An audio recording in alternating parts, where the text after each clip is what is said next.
just about set for the action. Lance, as Phil told you, there are a lot of names that require a little identification and talking about until they bring them to you as they come to bat. In the Indians, half of the first inning and on through the ball game. Remember, for best performance under the hood or on the highway, it's your stands with the car's Power Mate 458 Atlantic Imperial gasoline. Know something else? It's today's best super octane buy. So see your Atlantic dealer for Atlantic Imperial gasoline. For Cleveland, Ray Narleski out there on the hill. And leading off for the New York Yankees, Harry Simpson coming out of the Yankee dugout. Yogi Berra moving into the on-deck circle. And shortstop Tony Kubek will bat third. Stadium.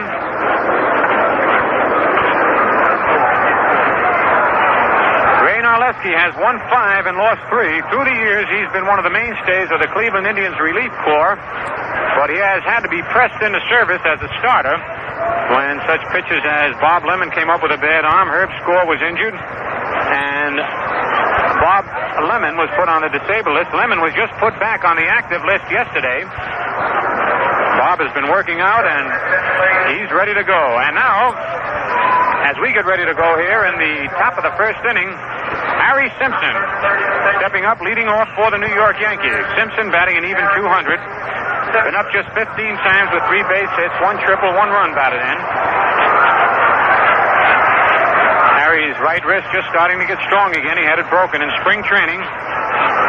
Ray Narleski checks the sign from Dick Brown. Here's the windup, and the first pitch is strike one over the outside corner, and the ball game's underway. And it looks like we're going to have a real good crowd here today. Coaching at third, Frank Crissetti. Down at first base, Ralph Houck. Narleski ready. The pitch to Simpson is a curved low, ball 1-1-1. Municipal Stadium in Cleveland, Ohio. One of the biggest fields in the big leagues. Of course, you can't say the biggest anymore because Los Angeles Coliseum is bigger. There's a foul back out of play, strike 2, high on the upper deck. 1 ball, 2 strikes to count on Harry Simpson.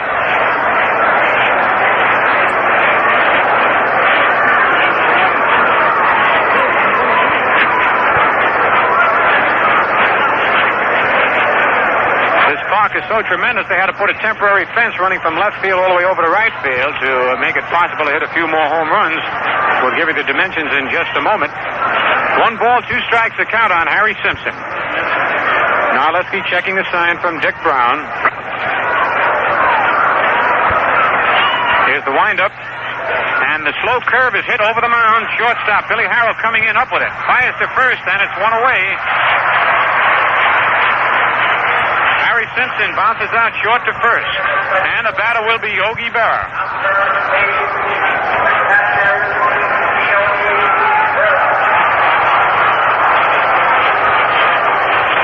And the fans greet Yogi with mixed emotions. Yogi has always had real good days here at Cleveland. He's really worn out this Cleveland pitching staff when it was at its best, too. Yogi's batting .218. Just starting to shake the slump he's been in most of the year. He has 4 doubles, 4 homers, 13 runs batted in. First pitch is strike 1 on the inside corner. Down the left field and right field lines, it's 320 feet. And in left center and right center, it's 365. And dead center, 410. The pitch to Yogi is outside, ball 1-1-1. There have been some tremendous home runs hit in this park. I remember one Johnny Lindell hit deep into the bleachers, which is 465 feet away in left center field, and one Luke Easter hit here in the upper deck in right center field. Must have gone about 500 feet. The 1-1 pitch to Yogi is outside and low, ball 2-1. On deck, Tony Kubek. This has always been one of the best kept up fields in the big leagues. Their ground crew is terrific, just like they are at Yankee Stadium. Keep the field immaculate, the infield free of as many pebbles as they can. Infielders love to play here at Municipal Stadium.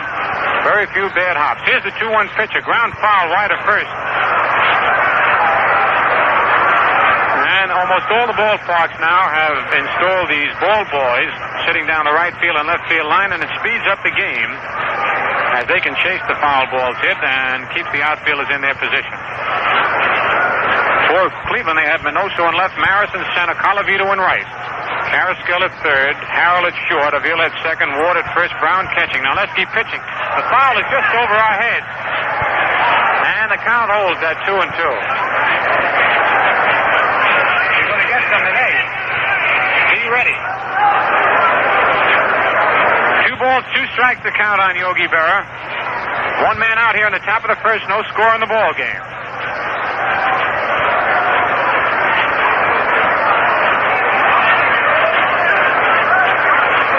Lesky, tall right-hander ready. The pitch to Yogi is another foul, just to our left and out of play. Ray Narleski is 6 feet 1 inches tall, 175 pounds. Born in Camden, New Jersey, now lives in Palmer Heights, Ohio. Last year he won 11 and lost 5. Had a 2.94 earned run average. And has always been one of the Indians' most effective pitchers. Here's the 2-2 pitch. Ground ball. Shortstop Billy Harrell up with it. Fires to first. Not in time. Yogi falls as he crosses first base. Yogi fell heavily to the ground, but he gets up now. Ralph Houck gets him up. Yogi, with that long last lunge at first base, tripped over the bag. And Billy Harrell, at shortstop, took a little bit too much time getting rid of that ball. He had it in plenty of time. And took a couple of extra steps, and that's what enabled Yogi to beat it out for an infield single. Here's the first hit of the ball game, and it brings up Tony Kubek. Tony batting .323, 4 doubles, 6 runs batted in. Preston Ward holding first base against Berra. The first pitch is inside, ball 1. On deck, Mickey Mantle.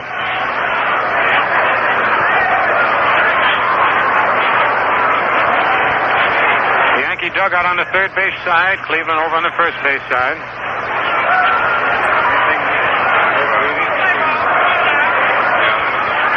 The stretch by Narleski. The pitch is a high fly to straightaway center field. Roger Maris with the glasses down, under it, and takes it for out number 2. 2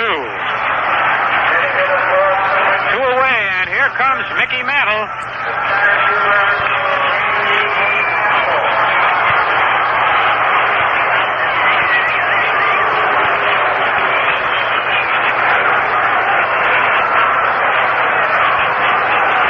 Batting .306. 8 doubles, 4 homers, 14 runs batted in. Mantle has still not hit his stride. Last year, Narleski won twice over the Yankees and didn't lose at all. He has a 4-1 lifetime record against the Yankees and is one of the few American League pitchers with a winning mark against the Bronx Bombers. The first pitch to Mantle. Strike 1, swing and a miss.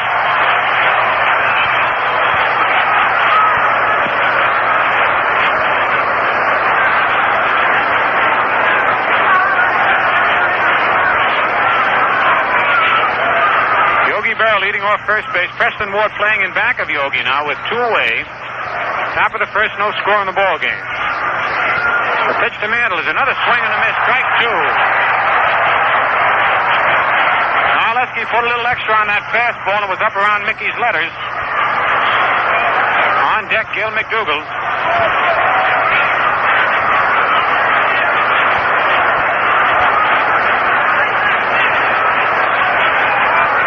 Nothing in 2 to count on Mantle. The pitch, a little bit low, ball 1. 1 ball and 2 strikes.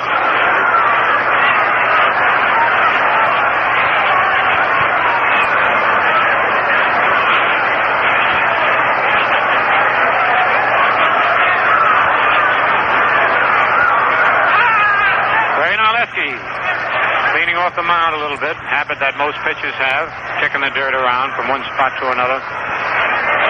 Just a little nervous habit. 1 ball, 2 strikes on Mantle, 2 away. Here's the stretch. The pitch is the ground ball at second base. Ward cuts in front, takes it, throws to Narleski covering. He's safe at first. He's safe at first. Preston Ward cut in front of Bobby Avila. Took the ball backhand and had a toss to Narleski covering, and Mickey Mantle beat the play. It's a base hit for Mickey. Another infield single for Mickey Mantle. Yogi Berra down at second base. And with 2 away, the batter Gil McDougall. McDougall batting .369. 6 doubles, 5 homers, and 17 runs batted in.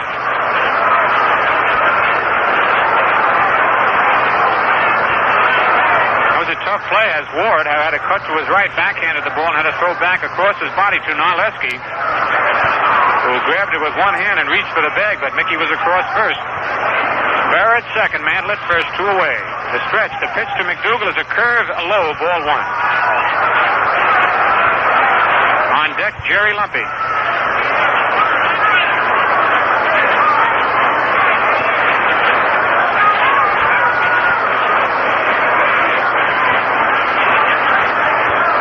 Here's the stretch. The pitch is fouled at the plate, strike 1, 1-1. And here at Municipal Stadium, the photographers also are allowed to be on the field, like they are in Detroit. And they're right close to the plate, and it's a very dangerous spot. Any foul ball that's hit sharply off the bat, they'd never have a chance of getting out of the way. We've seen a lot of cameras ruined out here. The pitch to McDougall is high, ball 2, 2-1.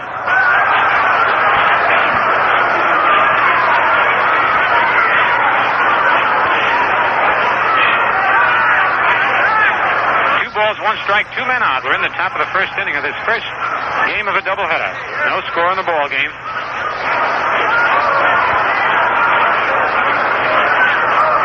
Now let's see stretches. The pitch to McDougall is high, ball 3, 3-1. 3 balls and 1 strike.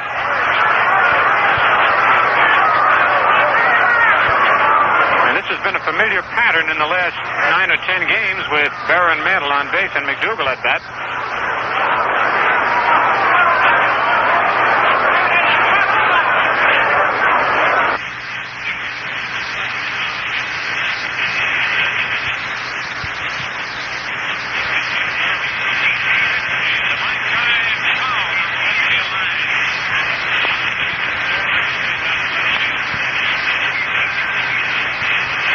One moment, please. We're experiencing technical difficulty along the home of Champions Network.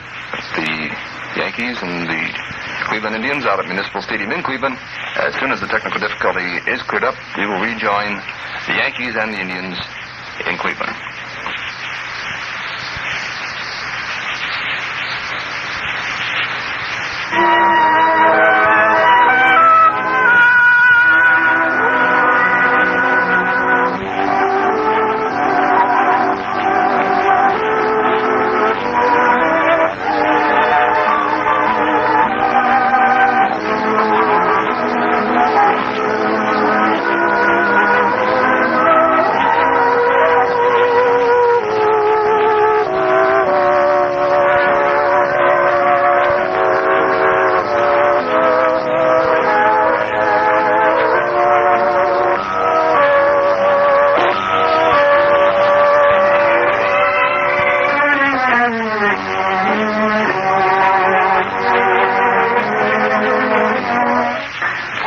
Difficulty seems to be cleared up, so we'll rejoin the Yankees and the Indians out in Cleveland.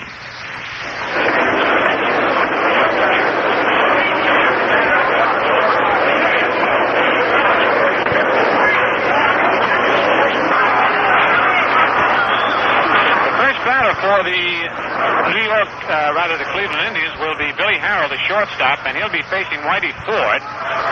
Whitey has won 4 and lost 2 this year with an earned run average of 1.75. Whitey's lifetime record against Cleveland, he's won 11 and lost 7.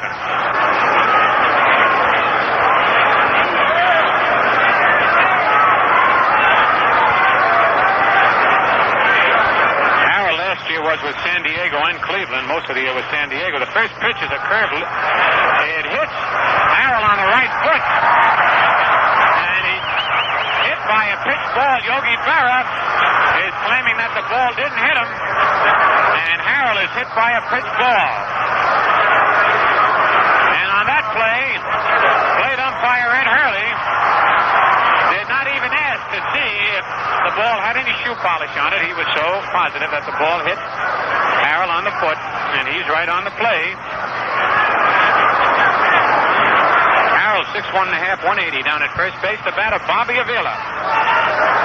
Harrell was batting .239, still is. Here's Avila batting .282. The first pitch is a fly ball to right field. Nelson Howard over near the line takes it for out number one as Bobby Avila tried to go to the opposite field. One away.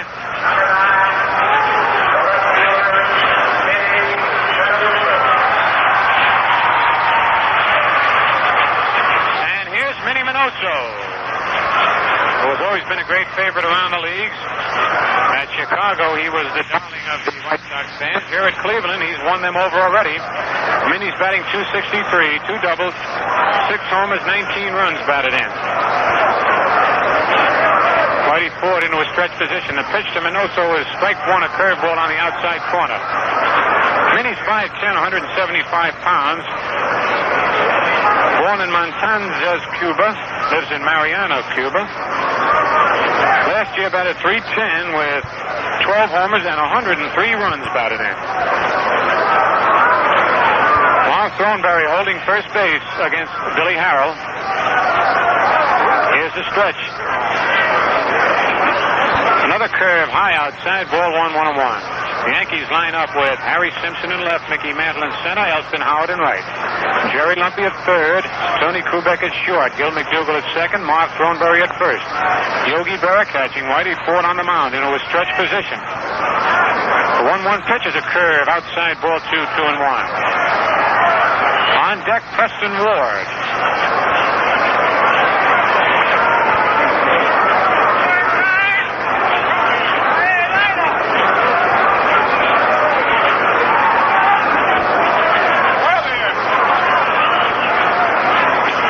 Curveball is hit on the ground at shortstop. Go back to McDougall for one. Back to first. Not in time. The throw beat Minoso to the bag, but Thornberry had to come off the bag to get the low throw by McDougall, so it goes as a force play. From 6-4, erasing Billy Harrell sliding into second, but Minoso safe at first. And with 2 out, here's Preston Ward, the first baseman. Ward is off to a real fine start. He's batting .371. 2 doubles, 2 homers, 9 runs batted in.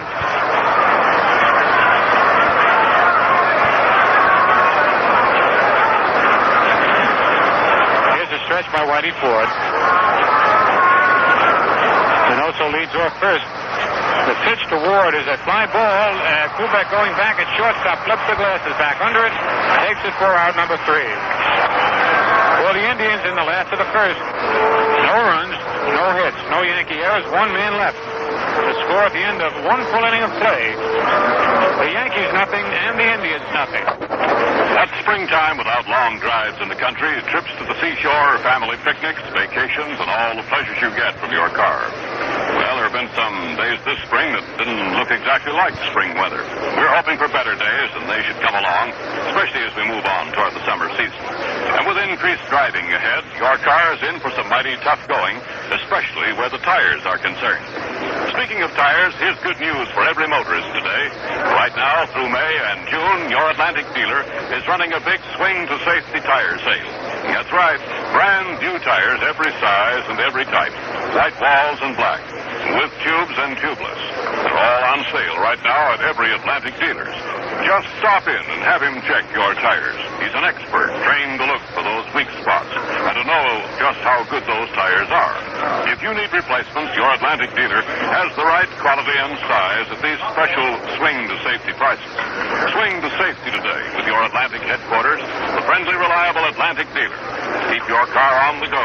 And ask him, too, about the Power Mate for 58 Atlantic Imperial gasoline.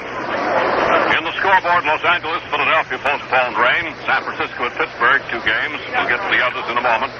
Elston Howard leading off, batting .343. Phil? A triple, 2 homers, 8 runs batted in.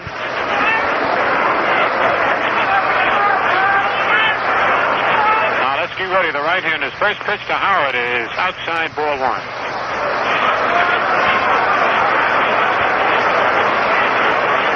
Howard stands deep in the batter's box, a right-hand batter, close stance. Pitch is hit deep down the left field line. Minoso going over, and the ball is just foul. It was far enough for a home run. It bounced into the left field seats. It hit the top of the wall and bounced into the left field seats. I'd say fouled by about 5 or 6 feet. Manny Minoso didn't even move from his left field spot. He knew he had no chance to get that ball, and his best shot was carom off the wall, if it did hit the wall. 1 strike and a long one on Elston Howard.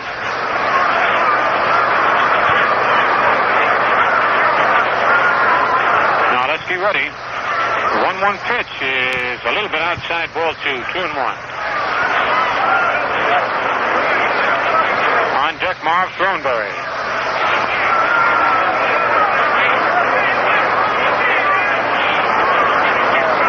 Here's the 2-1 pitch to Howard.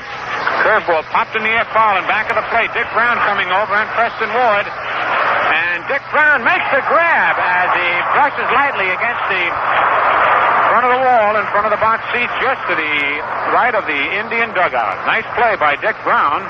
Always a tough play when you're chasing a foul ball near the stands. And here's Marv Throneberry, the first baseman for the New York Yankees, batting .227. Throneberry has 3 doubles, 2 homers, 4 runs batted in.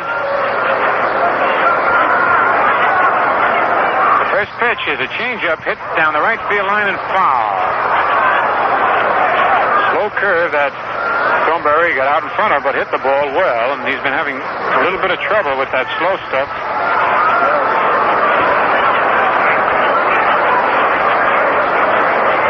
One strike to count on Marv Throneberry.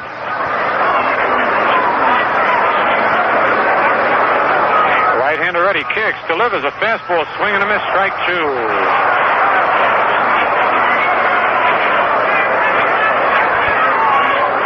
Nothing in 2 to count on Marv Throneberry. On deck, Harry Simpson with Whitey Ford due to hit next. Whitey resting in the dugout. Here's the pitch, high, ball 1. 1 ball, 2 strikes.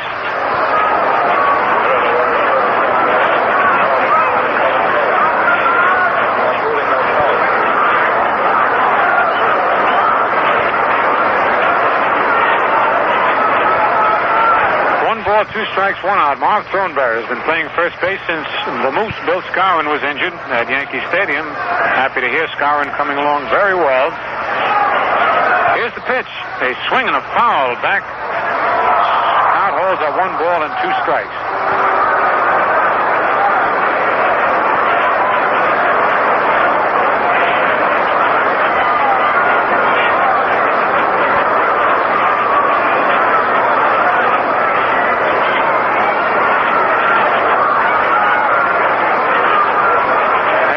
Plate umpire asks for some more baseballs, and the attendant runs out with them. Now we're ready to go. Marv Throneberry steps back in the batter's box. Ray Narleski into his windup. The slow curve is fouled just to our right. Nice play by Hal Leibowitz. Perfect catch right at him. He's got big enough hands to catch him, I'll tell you that.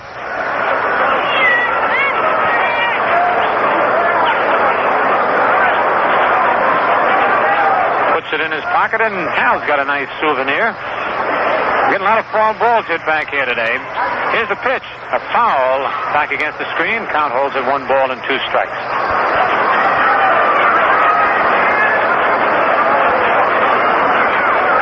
Quite a few of the writers have a wire screen in front of them because there are times when they're bending down writing something, and if a foul ball's ever hit, you could really get creamed.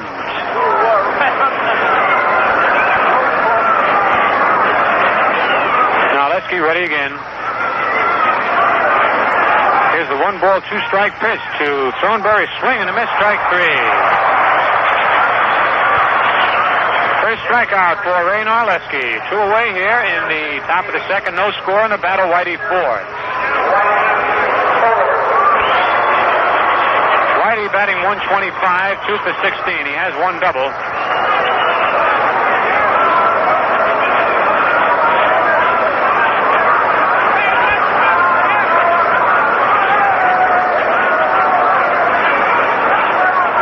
wind up. The first pitch to Whitey is high outside, ball one. Frank Crissetti coaching at third. Ralph Houck down at first.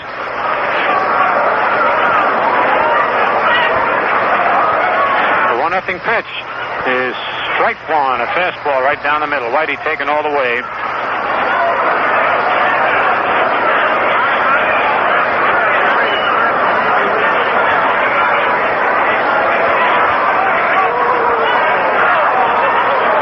Here's the 1-1 pitch, a foul just to our left. Strike two, 1 ball and 2 strikes.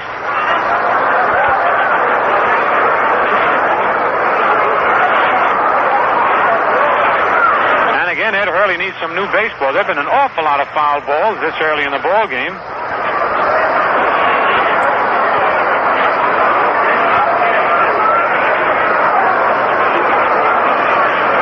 Outfield not playing too deep on Whitey. Straight away. Now Lesky now steps back off the mound. Scrubbing up that new baseball. Goes to the rosin bag. 2 men out here in the top of the second. Nobody on. 1 ball, 2 strikes to count on Whitey Ford. Here's the windup. The pitch is strike 3, swinging on a high fastball. Strikeout number 2 for Ray Narleski for the Yankees in the top of the second. No runs, no hits, no Indian errors, and nobody left on base. The score at the end of an inning and a half, the Yankees nothing and the Indians nothing. No doubt about it, is there, fans? When you're on the go exploring the open highway, you like that car to bat 1,000 in the smooth power department. So here's a good suggestion. Fill up with Atlantic Imperial gasoline. It's your car's power mate for 58. Made to bring out the best possible performance in today's demanding high compression engines. So make it a habit to drive with Atlantic Imperial everywhere you travel. In the long run, it's today's best super octane buy. Get Atlantic Imperial gasoline, a home run favorite if there ever was one. Your car's power mate for 58 from your friendly, reliable Atlantic dealer. On the highway ahead of you or near your home or place of business. Just look for the friendly Atlantic sign. It's an automatic invitation to try the world's finest petroleum products. Drop by and meet up with the fellow who keeps your car on the go. San Francisco at Pittsburgh in the first game, Gomez for the Giants, Schmidt catching, Vernon Law on the slab for the Pirates, Kravitz the backstop. The end of 3 innings, it's tied 1-1. Warm-up pitchers starting for St. Louis. Brosnan recently traded from the Cubs. For Cincinnati, it'll be Robbie. St. Louis, Cincinnati, a doubleheader. And Chicago, Milwaukee, 2 games today. Boston, Chicago against the White Sox, a doubleheader. Washington, Detroit, a twin bill. This doubleheader here at Cleveland. And a single game, Baltimore, Kansas City. Right now, bottom of the second inning. Dick Brown, the catcher, Carrasquel, and Colavito. Bill? The first pitch is outside, ball 1.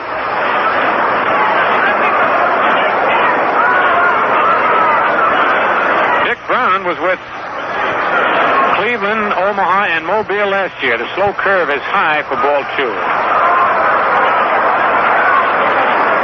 Omaha, he batted .261 in 46 games. In 34 games with the Indians, he batted .263. And in 40 games for Mobile, he batted .312. Fastball is a swing and a miss, strike 1. 2 balls and 1 strike.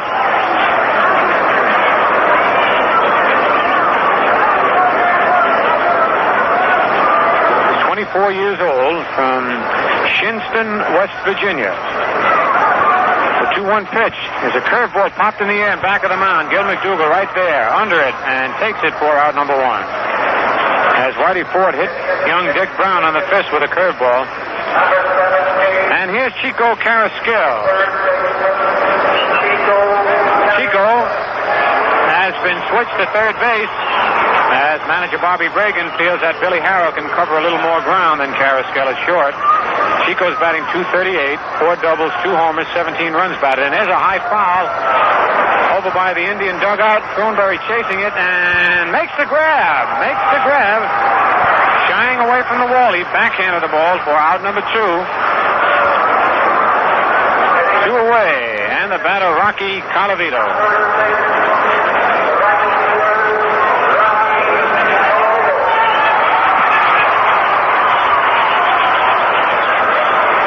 Colavito Avilo batting .253, has 4 doubles, 2 homers, 12 runs batted in. Rocky got off to a real good start. Was up there leading the league for a while, then got into a slump. The fastball is in there, strike one call. His right name, Rocco Colavito.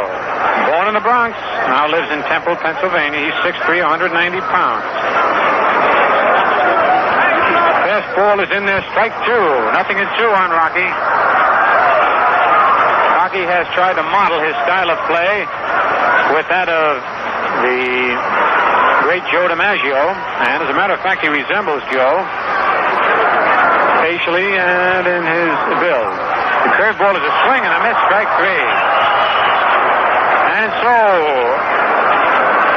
for the Indians in the last of the second, no runs, no hits, no Yankee errors, nobody left.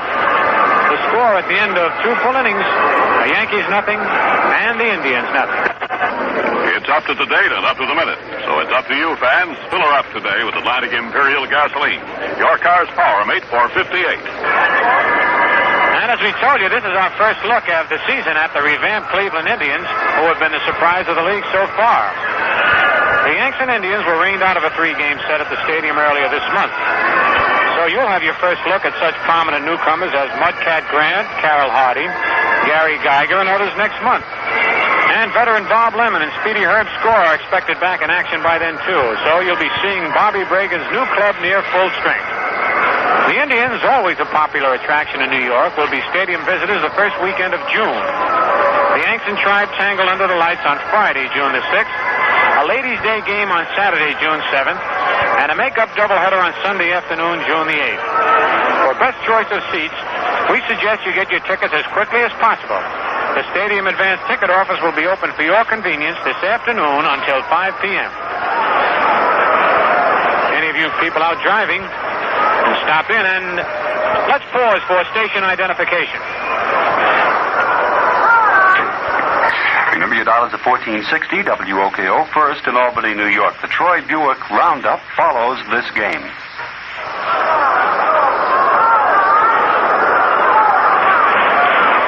Here's Harry Simpson up for his second time. He bounced out short to first in the first inning. The curve is a little bit high, ball one.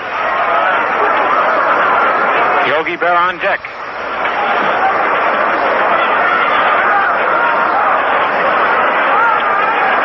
Fastball is ball two, a little bit high. Simpson started off at that pitch and just did hold up.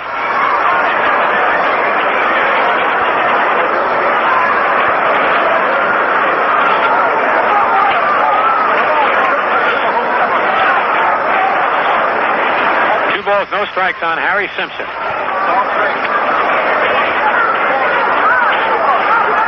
Perfect day for baseball here at Municipal Stadium in Cleveland. The slow curve is inside ball three, 3-0.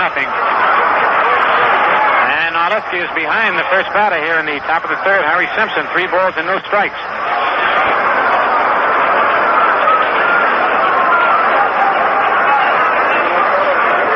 Narleski checks the sign from Dick Brown.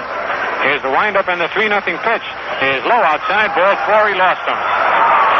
On 4 pitches, Narleski walks his second man, and here's Yogi Berra, who beat out an infield single in the first inning. And then as he beat the throw to first base, he tripped and fell heavily on the ground. But he's all right. A little embarrassed, but feeling all right. Preston Ward holding first base against Harry Simpson. The Indian infield and outfield shifted around towards right. Here's the first pitch to Yogi. Strike one as Yogi squared around to bunt. Took the pitch. Chico Carrasquilla, third, is playing in front of the bag near the edge of the infield grass. Billy Harrell at shortstop, 2 steps close to second base. Avila in the hole between first and second. And Ward holding the bag against Harry Simpson. Here's the stretch. Simpson leads away. The pitch is a fly ball to short right field. Avila back, Colavito in. Colavito calls for it. Takes it for out number 1.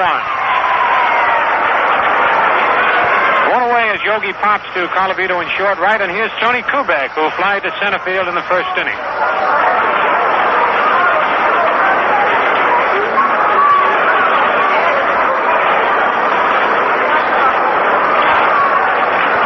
players sitting on the edge of the bench soaking up some of this sunshine. And we've really had real fine weather so far on this western trip. Here's a stretch by Narleski. The pitch to Kubek is bunted down the third base line. A good bunt. That's going to be a base hit. No throw at all. A beautiful bunt by Tony Kubek. He caught Carrasquel flat-footed, and Carrasquel came in, picked the ball up, did not even throw the ball. That's how perfect a bunt it was. And now the Yankees have runners at first and second. Kubek at first, Simpson at second, one away. And Mickey Mantle, who beat out an infield single in the first inning to run his consecutive game hitting streak to 13 in a row. Mick's not satisfied with the way he's hitting, even though he's hitting over 300. Says he's getting too many of these leg hits. He wants to hit them where they don't have to run. The first pitch is a low foul ball down the left field line, but curving into the seats. And out of play. As a matter of fact, that ball just went on the playing field, not in fair territory. And Minoso now looking over at the spot. He'd have had a long run. I doubt if he could have got to the ball. He plays Mickey a little over in left center. But it fell in among the ground crew who were sitting just where the lower grandstand ends. Here's the pitch to Mickey. Outside ball 1-1. And there is a low fence in front of the ground crew, which the ball landed in back of.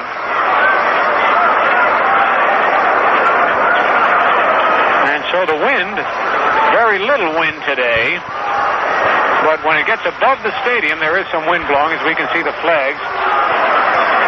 The curved ball is low inside. Ball 2-1. And Pappy Durkin just hands me the temperature and the wind velocity. It's 62 degrees and a 20-mile-per-hour wind.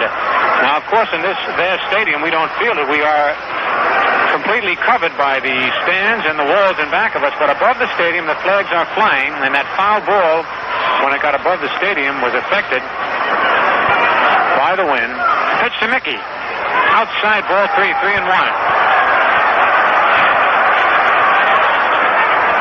3 balls, 1 strike, 1 hour in the top of the third. No score in the ball game. Harry Simpson is down at second base. Over at first, Tony Kubek. The batter, Mickey Mantle. And on deck, Gil McDougall.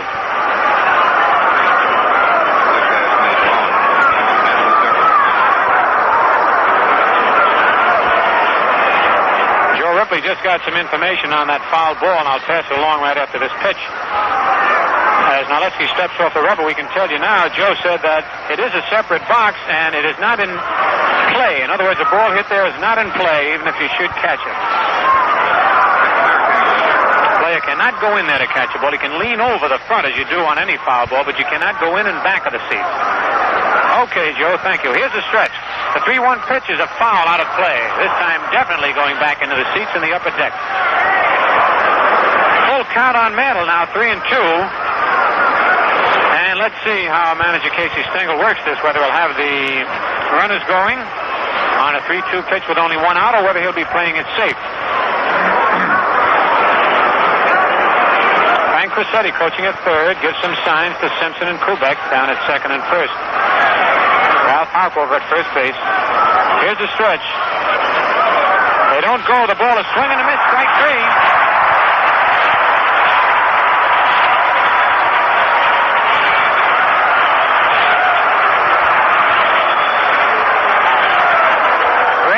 Comes through with a very important strikeout, but that time Casey Stengel's strategy did work. He did not have the runners going, and Simpson would have been thrown out. Not definitely, but he did not take a big lead at second base, and had he been running with Mickey striking out, it could have been a double play. So now it's 2 out. Narleski has 3 strikeouts on the day so far, and here's Gil McDougall, who walked in the first inning.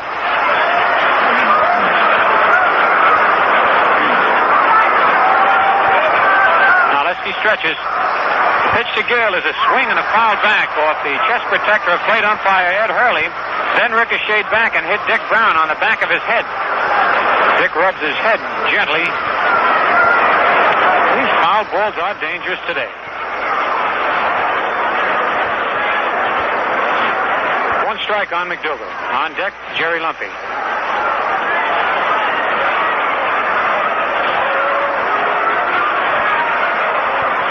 By Narleski. The pitch is inside as Gill was started to step in and then had to really lean out of the way of that high inside fastball. 1-1.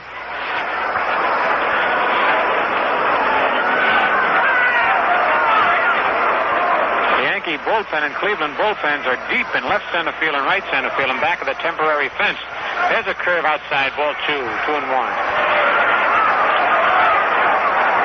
And they have a car here at Municipal Stadium. They always have had. When a relief pitcher is due to come in, the car goes and picks them up, although the Yankees do not use it. The Cleveland Indian pitchers use it in right center field. Big cinder path runs all around the park. The pitch to Gill is high ball 3, 3-1. Narleski thought he had that pitch. A little put out there on the mound.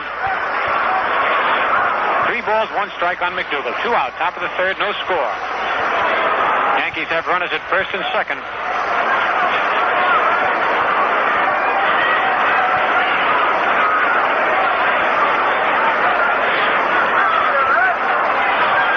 Simpson leads off second. Kubek off first.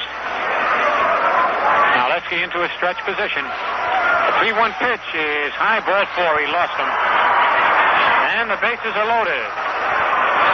Walk number 3 issued by Ray Narleski. And here's Jerry Lumpy, who bounced out with the bases loaded in the first inning, second to first.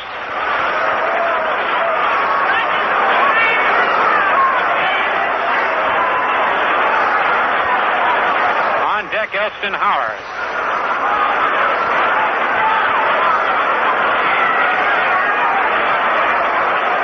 Simpson at third, Kubek at second, McDougal at first. 2 away. First pitch to Lumpy is a swing and a line drive to left field. Minnie Minoso back under it, takes it for out number 3.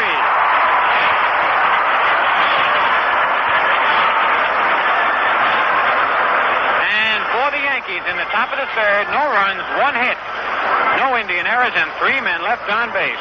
The score at the end of 2.5 innings, the Yankees nothing and the Indians nothing. It's a big moment on an automobile assembly line when a high compression engine is mounted into the chassis. And when you see the size of that engine of today, you know it will need a lot of fuel power to keep the car on the go. Now that's exactly why Atlantic Refining has developed a super-octane gasoline especially designed to power today's high compression cars. It's Atlantic Imperial by name. Atlantic Imperial gasoline provides that high compression engine with all the power it will ever need. Together they work in harmony, smoothly and powerfully. Modern gasoline, modern car engine, and give you that power mate travel, acceleration without hesitation, and long, long mileage. For Atlantic Imperial, the gasoline that provides this power mate drive in 58, see your Atlantic dealer. And remember, travel safely everywhere. Bottom of the third inning, first game of a Sunday doubleheader. Cleveland Indians entertaining the New York Yankees.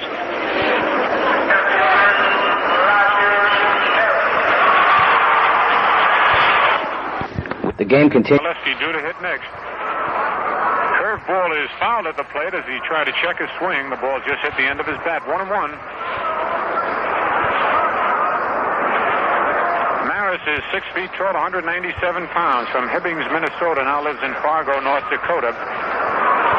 Last year, batted .235. The sidearm fastball is a swing and a miss, and they let go of the bat, and it hit a double hit. It hit Ed Hurley in the right hand and Yogi Berra in back of the head. Roger Maris let go of that bat. I've never quite seen that before. I've seen players let go of bats, and they've sailed into the stands or into the clubhouse or into the dugout. But this one, he let go of follow-through. It came all the way back, hit Ed Hurley in his right hand, ricocheted off Yogi's head. Fortunately, it hit Yogi in the head. If it hit him any other place, he might have been hurt. Here's the 1 ball, 2 strike pitch, outside ball 2, 2-2. I'm only kidding, though, about Yogi and his head. That's if his wife's listening in. It hit Ed Hurley right on the forefinger of his right hand. Here's a 2-2 pitch. Curveball low, full count, 3-2. That's the strike finger at that, Joe. Now Roger Maris wants some rosin. Reminds me of Dominic DiMaggio, who always let go of the bat. Not always, but more often than any other player. Dominic always carried a rosin bag in his back pocket. All right, here's the payoff pitch to Maris. A foul down the left field line and out of play. Count holds at 3-2. Different players use different methods of getting a good grip on that bat. Some of them use a little tar and rosin to make it sticky. Some of them use oil and rosin. That's what Joe D used to use, the oil mixed with rosin. Side on fastball is hit on one hop to shortstop Kubek. Nice play by Tony. Throw to first for out number one. A nice play by Tony Kubek, who caught that ball on a short hop right against his stomach. He blocked the ball well and then threw to first for the out. One away, and here's Ray Narleski. Ed Hurley showing his finger to Yogi Berra and then showing where it hit off his chest protector and bounced and hit Yogi up the back of his head.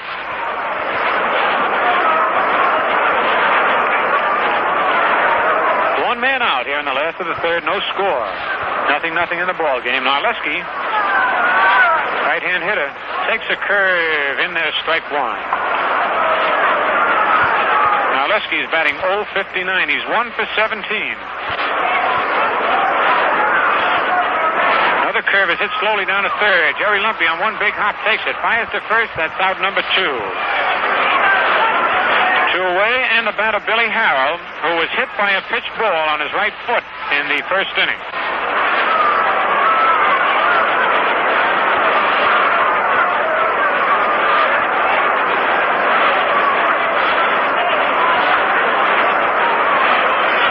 Harrell hails from Norristown, Pennsylvania, now lives in Troy, New York.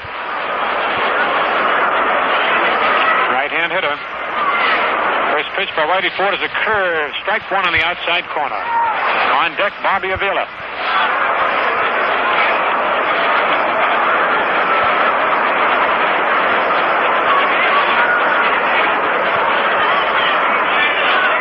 Eddie Stanky coaching at third. Red Crest down at first.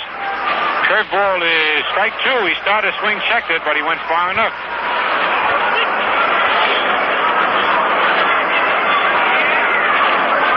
The Brat Stanky down at third base.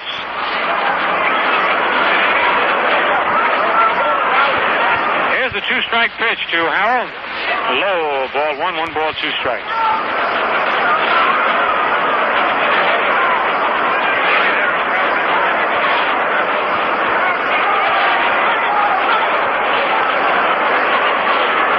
Two out, nobody on here in the last of the third. Whitey Ford into the windup. Fastball is hit on the line into center field for a base hit. And that's the first base hit off Whitey Ford. A solid single to center field. That's Billy Harrell down at first base. And here's Bobby Avila, who flied to right field in the first inning.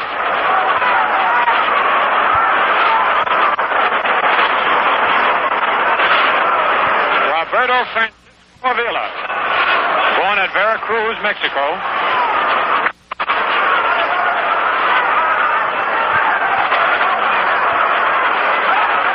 In 1954, led the American League in hitting with an average of .341. Since then, he has not regained his batting eye.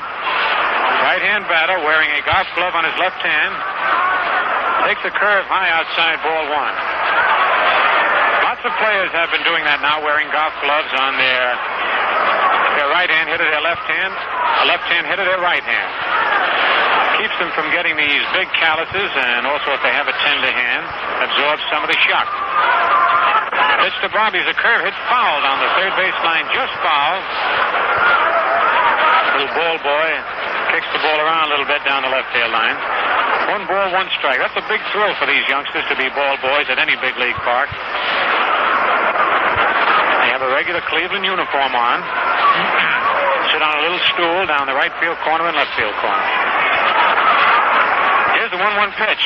Fastball hit. Foul, just foul. Oh, man, that ball was fouled by a quarter of an inch. It actually hit the foul line about a foot in front of third base and just kicked to the left of the bag. Now, a ball does not have to hit on the ground in back of third base to be a fair ball. If that ball had hit in fair territory and then just went over a corner of the bag and still landed in foul territory, it would have been a fair ball. But Joe Paparella, the third base umpire, standing right on the line, had perfect view of the ball, saw that the ball did not go over any part of the bag before it hit in foul territory. Called it right away. 1 ball, 2 strikes on Avila.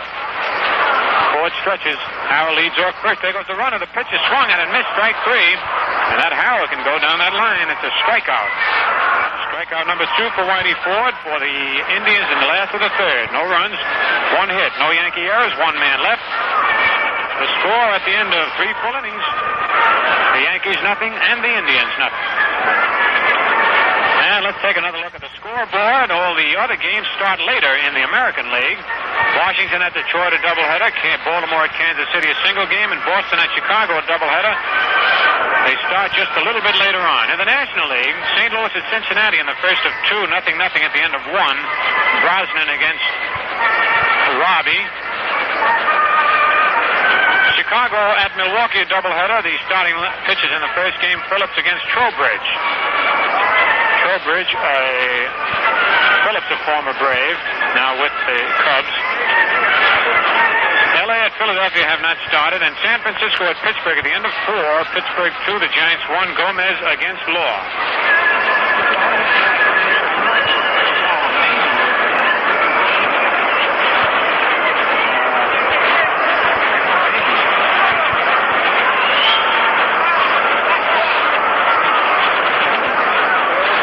To go here in the top of the 4th inning in this 0-0 ball game, a pitcher's duel between Ray Narleski and Whitey Ford. And for the Yankees, Elston Howard, who popped to the catcher in the 2nd inning leading off.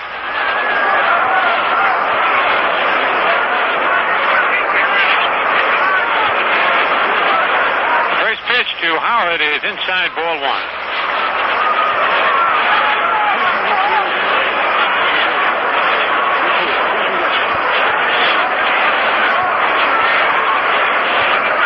Ball is fouled at the plate. Strike 1. 1 ball, 1 strike. Correction on the pronunciation of the pitcher for the Cincinnati Reds. It's Rabe. I said Robbie. It's spelled R-A-B-E, pronounced Rabe.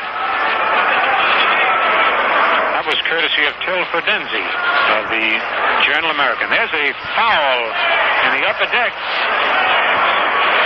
Nelson tried to check his swing, but the ball hit his bat and just ricocheted back into the seats. 1 ball, 2 strikes on Howard. On deck, Mark Throneberry.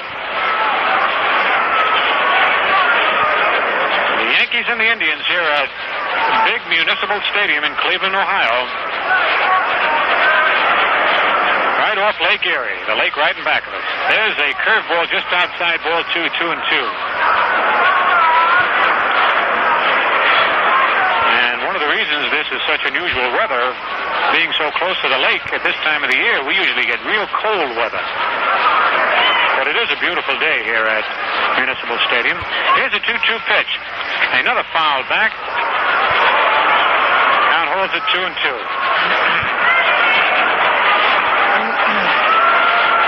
Wonder if they got any statistics for a record number of foul balls hit in one game. I doubt it, why they'd want to keep it, except the owners to see how many baseballs they lose. But so far in 3 full innings, we've had an awful amount. More than I've ever seen in such a short time.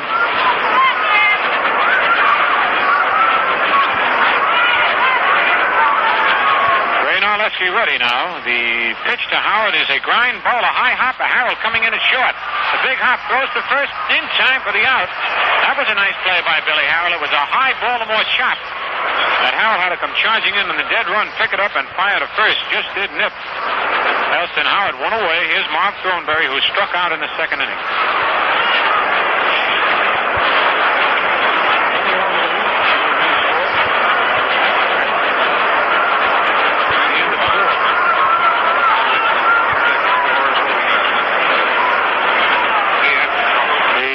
Curve is hit between first and second out to right field. A base hit for Mark Throneberry. Rocky Colavito up with the ball. And Throneberry is on with a single. And that's hit number 4 for the Yankees off Narleski.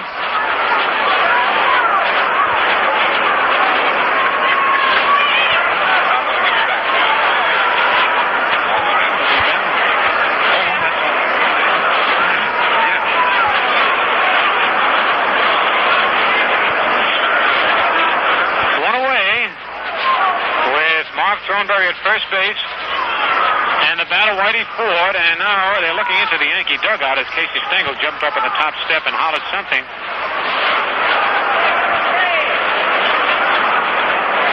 Casey Stengel is pointing down to first base. The Indian infield on the alert for a possible sacrifice attempt. Whitey takes the pitch on the outside corner, strike one. He is squared around as though to bunt.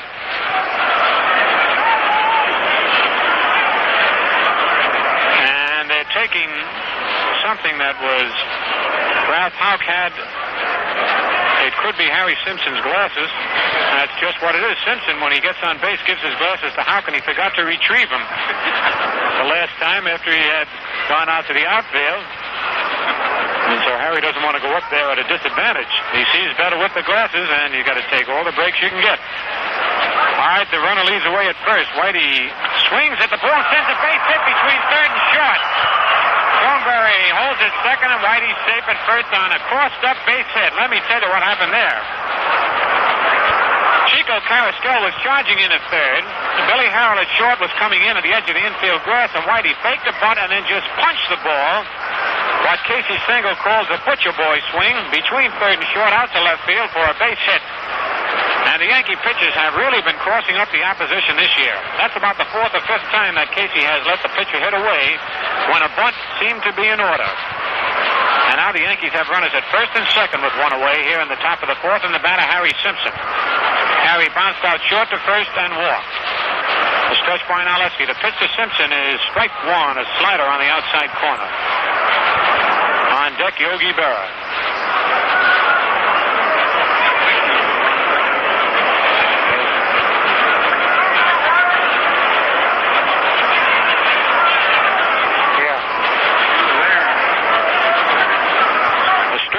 And the change-up curve is in this strike two. Beautiful change-up curve. Nipped the inside corner. 0-2 to count on Harry Simpson with one away in the top of the fourth. No score in the ball game.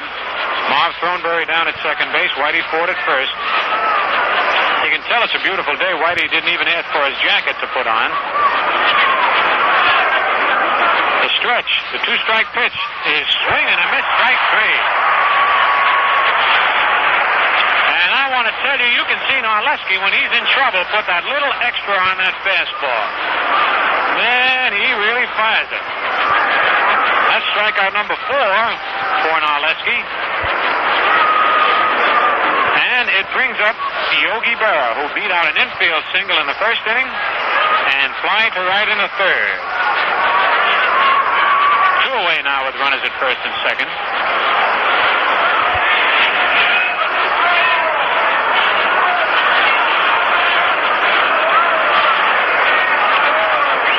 Into a stretch position. Pitch to Yogi is a high fly deep to right field, way back. Narleski, and it's a home run for Yogi Berra. And as Yogi saw the ball go over the fence, he jumped up in the air and threw his arms up in the air. The way Yogi's been going, he figured Colavito was going to catch that ball. Yogi Berra hits a 3-run home run off Ray Narleski. With 2 out here in the top of the fourth inning, and the Yankees now lead in the ball game 3-0. Colavito came close to catching that ball. He went as far back as he could to the temporary fence that runs from left field over to right field, leaped high in the air, and the ball just went over his glove. Here's Tony Kubek. Tony fouls the first pitch back out of play, strike one. Kubek flied to center and beat out a bunt. 1 for 2.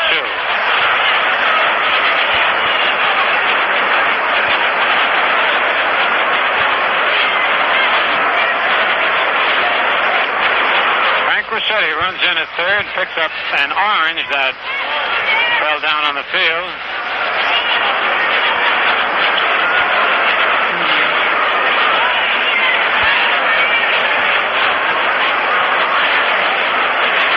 strike, the count on Tony Kubek. Now let's get ready. Foul just below it, strike 2. And Joe Trimble gets one of the easiest foul balls I've ever seen. It hit the screen, bounced back up into the seats, then rolled back. Just missed John Drebridge's head.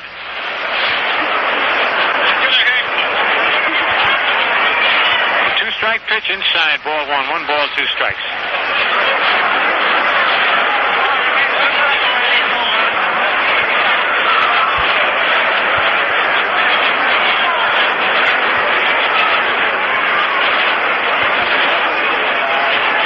The windup. And the curveball foul just below it. 1 ball and 2 strikes.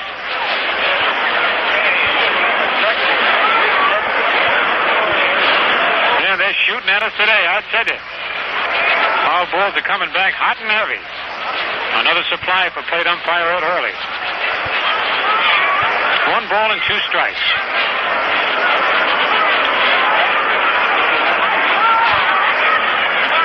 The pitch is inside, ball 2, 2-2.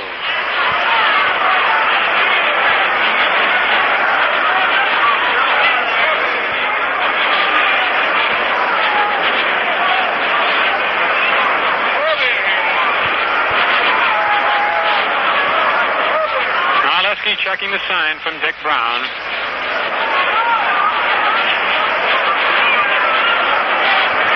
The pitch is a slow curve hit into left field. Minnie Minoso over to his right, under it. Takes it for out number 3. And for the Yankees in the top of the 4th, 3 runs on 3 hits. No Indian errors, nobody left. The score at the end of 3.5 innings. The Yankees 3 and the Indians nothing. Well, now the driving season is reaching that point where it's best described as full swing. You probably already stopped in to see an Atlantic dealer for a spring tire check, or you're planning to do so very shortly. And it's a mighty good idea, too. You see, right now, May through June, your Atlantic dealer is featuring a swing to safety tire sale. Special sale prices on all new tires. And he has a full assortment of tires, white walls and black, tube and tubeless types. You may think your tires are in pretty good shape. Then why not make sure, make absolutely sure? You know, good tires are such an important safety factor in your traffic. We'll stop by the Atlantic dealer, a fellow who's trained to check them over carefully and let you know just how good they are. And if you should require replacements, now's the time to get them. See your Atlantic dealer Monday, or at your earliest convenience in the shopping days of the week. Swing to safety with that man who keeps your car happily, super powerfully, and economically on the go. Atlantic in baseball, bottom of the 4th inning. Yankees spring to the lead, 3-0. Yogi's home run into right field. Last of the 4th. Minoso, Preston Ward, and Dick Brown. The 3rd, 4th, and 5th hitters in the order. Swings and misses at a curveball, strike 1.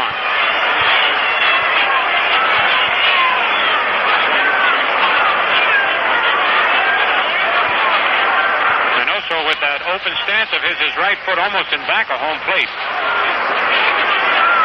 Another curve. This one bounces away from Berra for ball 1, strike 1. Now let's pause for station identification.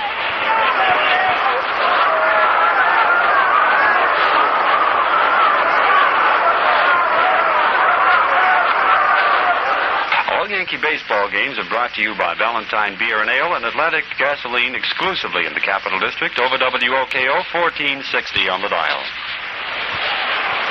On deck, Preston Ward.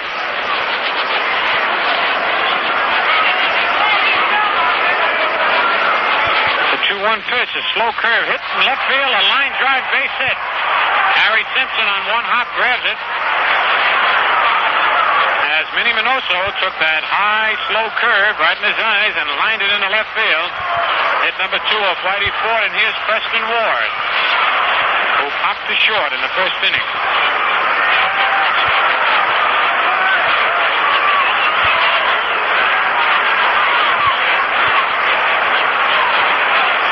Preston Ward, a left-hand hitter. Stretch by Ford. Fastball is high, ball 1.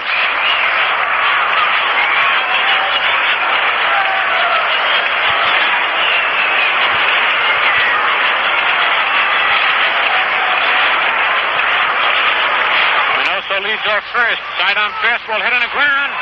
Off Thornberry's glove. McDougal throws to Ford for the out. A nice play by Gil McDougal. That play goes from 3 to 4 to 1. As Mark Thornberry got his glove on the ball. He gets an assist on that play, and Preston Ward is out. Minoso moving down to second base. And the batter, Dick Brown, who popped to McDougal at second base in the second inning.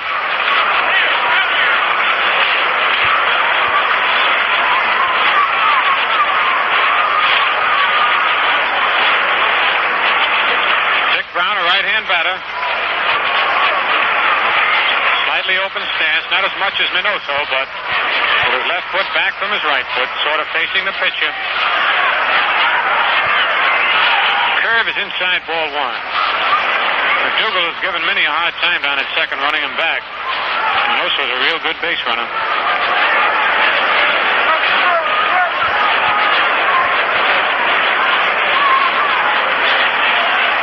Here's the stretch by Whitey. The curve is hit through the middle out to center field, a base hit. Here's Minoso around third, and he scores.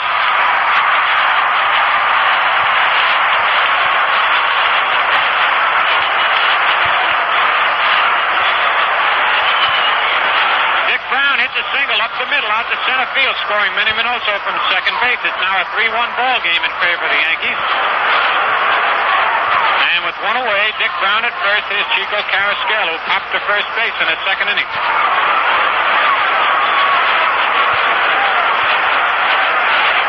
Brown looks like a pretty good hitter. He's got 4 home runs already this year.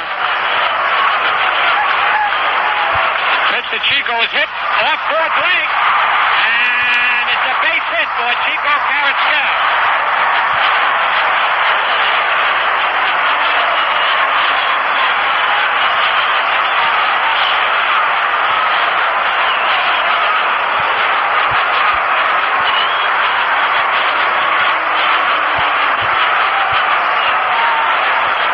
That was a hot shot right back to the mound. Before Whitey could get his glove down, it hit him on the inside part of his left foot and ricocheted over to third base. And before Lumpy could come up with the ball, Carrasquel had passed first down to second. Dick Brown and the Indians have runners at first and second. One man is out here in the last of the fourth. They have 1 run in. The Yankees lead 3-1.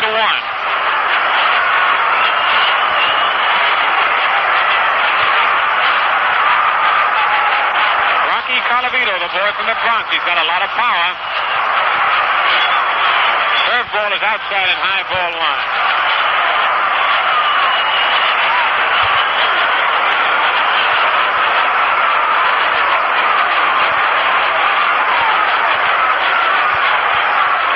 Here's the stretch. And the pitch, the curve is hit foul down the left field line. Back in the seats out of play. Man, that was a vicious foul ball. It looks like we're going to have a little action in the Yankee bullpen. Art Ditmar gets the call. Start limbering up. There have been 3 solid base hits off Whitey, and so Casey Stengel taking no chances. Curve is in the dirt. Yogi blocks it nicely. Ball 2, 2-1. Man, we not only got a big crowd today, we got a noisy crowd here. They're really whooping it up.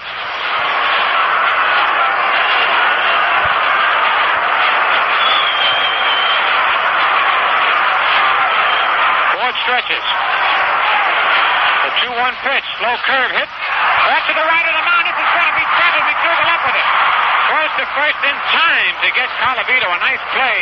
Rocky hit that ball right off the end of his bat, and it's scooped by Ford. McDougal playing it back at second had to run in, scoop it up, and throw to first. Both runners advanced.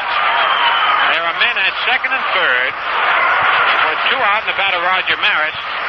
Maris bounced out short to first in the third inning.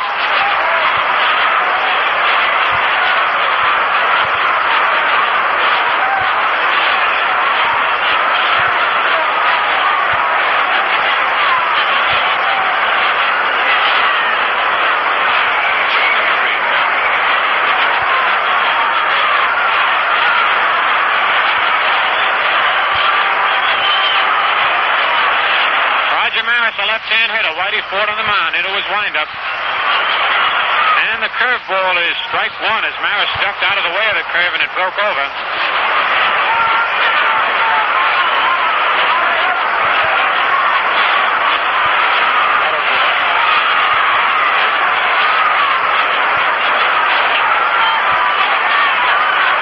Again, Ford into his windup. Curve is a little outside, ball 1-1-1. There's action in the Indian bullpen, too. Joe Ripley's got to put the glasses on him. They're a mile away from here.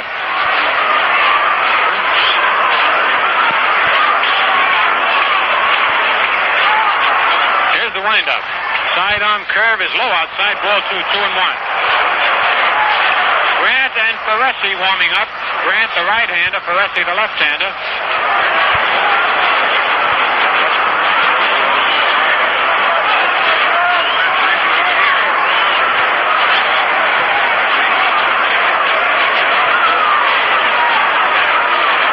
And one strike to count on Roger Maris.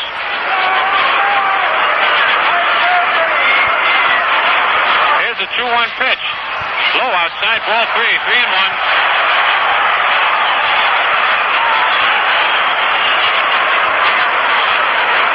Rod Ditmar warming up all alone in the Yankee bullpen. And Jim Mudcat Grant, a right-hander. And Don Ferresi, a left-hander, warming up for the Indians. Here's the windup. The 3-1 pitch. Outside, ball 4. He lost him. The first walk given up by Whitey Ford, and the bases are loaded. Maris is down at first base. Carrasquel at second. Dick Brown over at third. And they're getting somebody from out of the bullpen. Gary Geiger is running out to the bullpen. And coming in from the bullpen as a pinch hitter. And J.W. Porter is coming on to pinch hit for Ray Larleski. J.W. Porter, who was with the St. Louis Browns, the Detroit Tigers. He is a catcher and an outfielder, a right-hand batter. He's batting .250 so far for Cleveland. He's been up just 4 times with 1 base hit. He has 1 run batted in.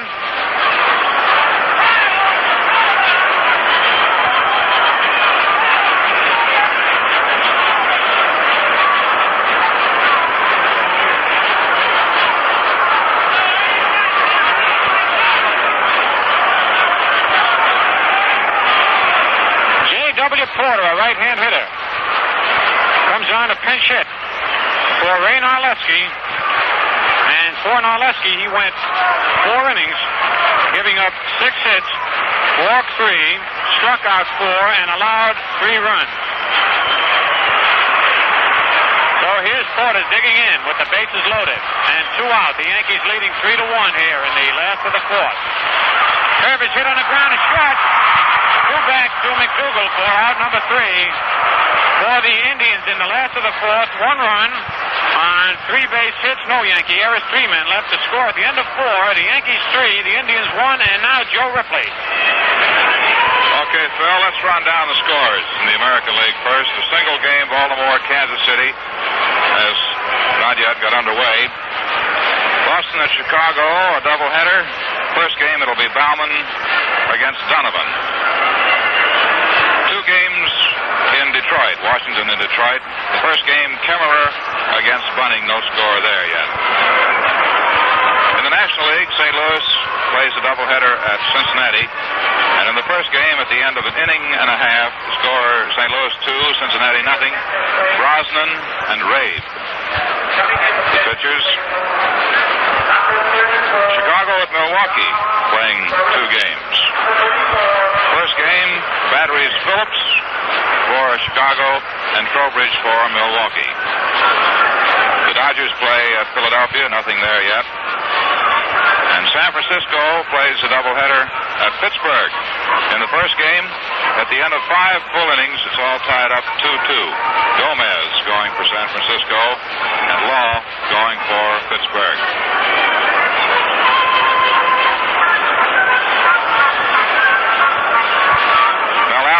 over in just a moment. Give you the play-by-play here at Municipal Stadium in Cleveland. Beautiful day, still sunshiny, bright, warm, blue sky. The weatherman this morning had said something about the weather turning rainy. But so far, there's certainly no sign of that here. First batter up for the Yankees, who lead by a score of 3-1. The first batter will be Mickey Mantle. Now here's Mel. And now as we get ready to move into the first half of the fifth inning, your host is Ballantine Beer, the crisp refresher. Enjoy a glass of Ballantine Beer along with the game. It's icily light, smooth and delicious, precisely right. Don Ferresi coming in to pitch for the Indians. A left-hander that went to the ninth inning once against the Yankees with a no-hitter in his grasp and lost at Fenn. Mickey Mantle, 1 for 2, batting right-handed against the left-handed pitching of Ferresi. The left-hander throws, and it's in there for a strike.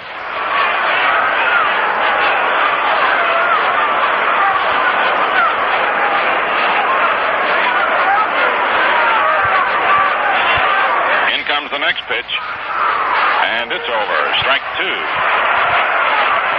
Ferresi's nothing in 2. This is his 8th appearance.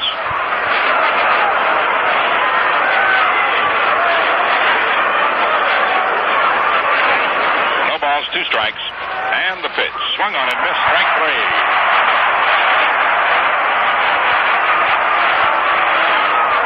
One away. And here's Gil McDougall, who twice has walked.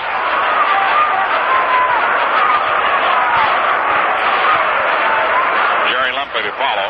3-1 New York. First half of the fifth inning.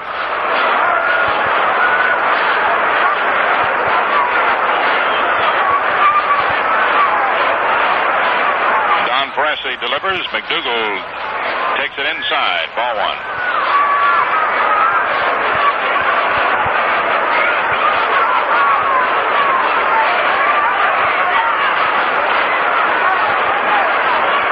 Pitch is inside, ball 2.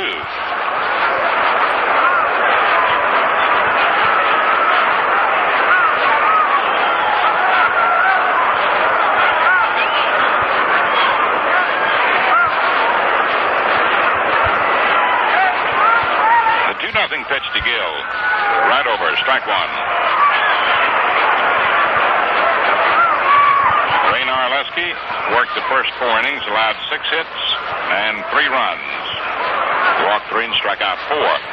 Barry hit a 3-run homer with 2 out in the 4th inning. Next pitch swung on and missed. Strike 2, 2-2.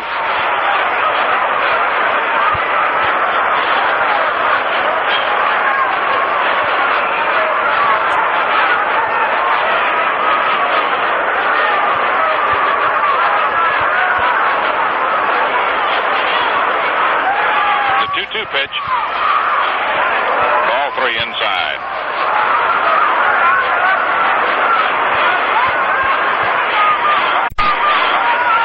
Ferresi had an 11-5 record with Vancouver last year and 1-1 with Baltimore. Now the delivery. It's low inside for ball 4, and McDougall walks for the 3rd straight time.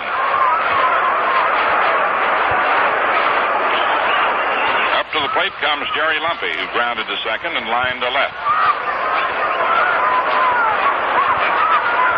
Elston Howard on deck.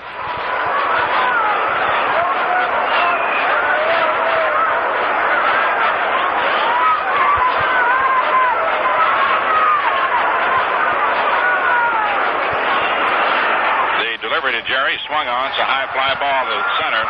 Maris getting back, flips the glasses down, and makes the catch. McDougall, a little better than halfway to second, retreats to first. 2 men down, and Elston Howard steps in. Fouled out for the catcher and grounded to short. 3-1 New York. It's the 5th inning.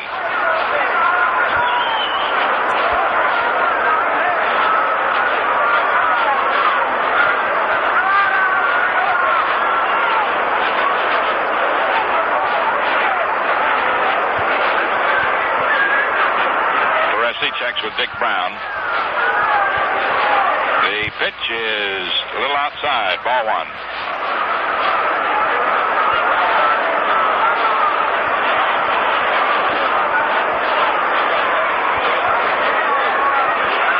The left-hander ready. In comes the pitch, swung on and missed. Strike one, 1-1.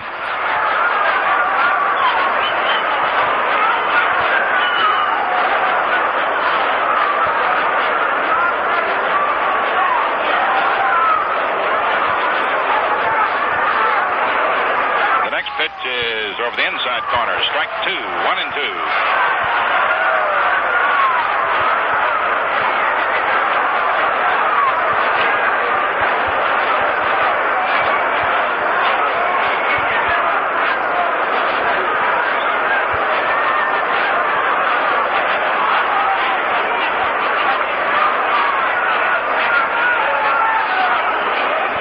One ball, two strikes. Here's the pitch. Swung on and missed. Strike three. And Don Peresi turns in a fine bit of pitching here in the fifth inning in relief. No runs, no hits, no errors, and one man left on. At the end of 4.5 innings, the score remains the Yankees 3 and the Indians 1. Man, after all these years, you know, there's nothing I enjoy more than a good baseball game. Got the action, the thrills, the cumulative things that just build up to the various climaxes in one game or a series really makes the sport great. Just like Ballantine's got everything that makes a beer great. No wonder it's called the Crisp Refresher. Ballantine beer is icily light, crystally clear, smooth, and downright delicious as a beer can be. Just lift a glass to your lips, and you'll see what we all mean when we say Ballantine beer is the Crisp Refresher. From that frothy white head to the last lively golden swallow, Ballantine beer's really got what you want in beer. So look for the 3-ring sign, make the 3-ring sign, and ask the man for Ballantine. Ballantine beer. Enjoy the Crisp Refresher. We will. It's the last half of the fifth inning, and the top of the Indian order, Billy Harrell, Bobby Avila, and Minnie Minoso.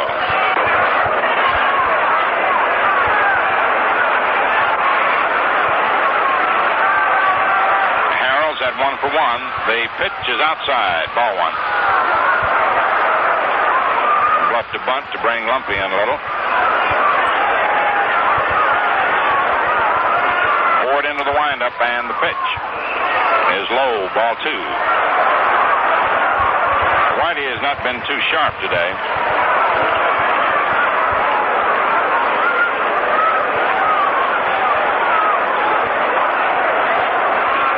The 2-0 delivery is high, ball three.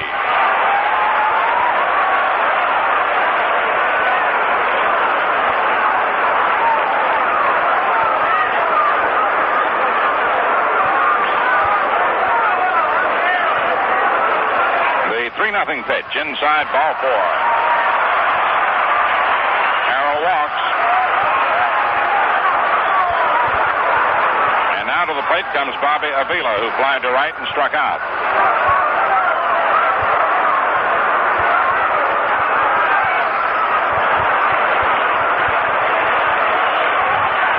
Indian fans start that rhythmic applause again.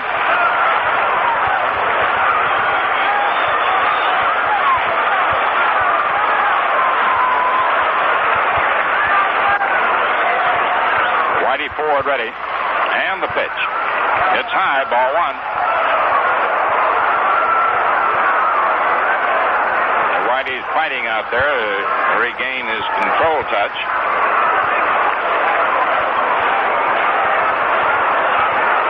The left-hander sets, delivers. Inside, ball two. 6 straight pitches that have failed to hit the strike zone.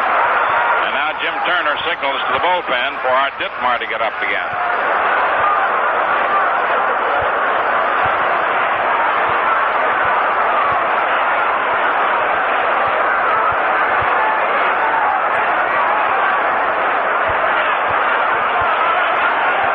No strikes. And the pitch. It's over, 2-1.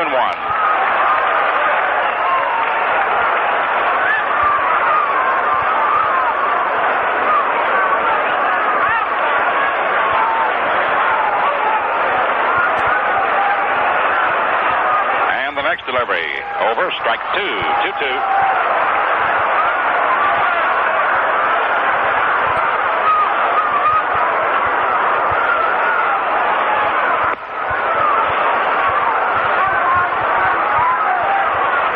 Two strikes. Curveball is looped out into right field for a base hit. There goes Harrell, stopping at second. He rounded it and then came right back quickly as Howard threw in. And the Indians have runners on first and second, nobody out, and Minnie Minoso coming up.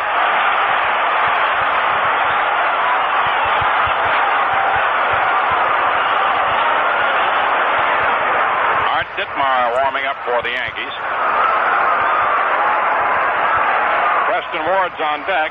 Dick Brown to follow. Minoso grounded to short and singled to left. 2 on, nobody out. Ford to the stretch. Pitch to Minnie. Outside, ball 1. Throneberry's in close at first.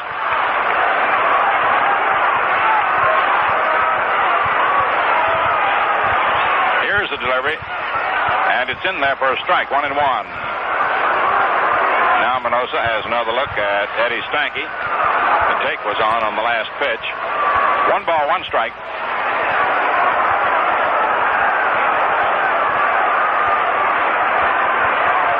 Billy Harrell on second, Bobby Avila on first. They've got speed on the bases and power at the plate. 3-1 New York, 5th inning. Again to the stretch. Throw to second, and the runner's back. Pickoff effort.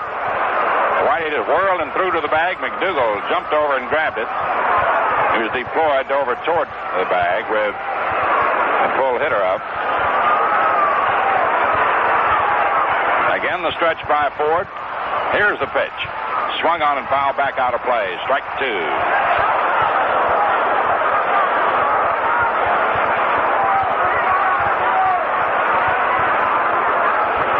2 strikes.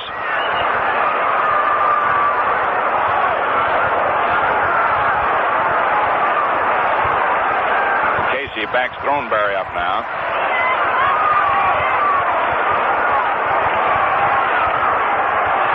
A 1-2 count on Minnie.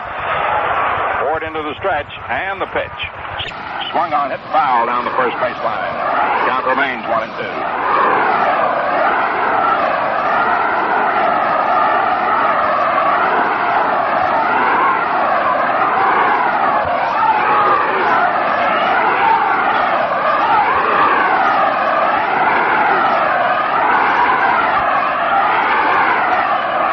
The stretch by Whitey, the 2 runners lead away. Here's the pitch. Minoso takes high. Slow curve. 2-2.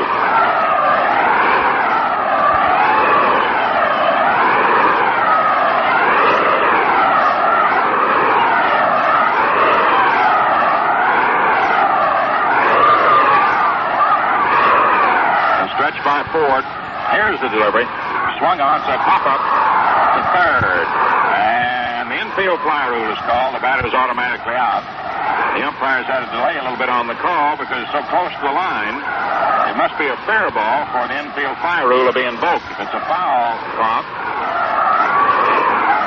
the infield fly rule does not prevail. And the rule, of course, which says this for the newer fans, that with runners on first and second, or first, second, and third, less than 2 out if the batter hits a pop-up, which in the judgment of the umpires can be handled by an infielder, the batter's automatically out. But it must be a fair ball, and that's why they had to wait. Here's Preston Ward. Left-hand batter takes high and inside, ball 1. Ward flying to left and grounded to McDougall. Harrell on second, Avila on first. Whitey Ford's pitch. Curve is swung on, foul back out of play. A 1-1 count on Preston Ward.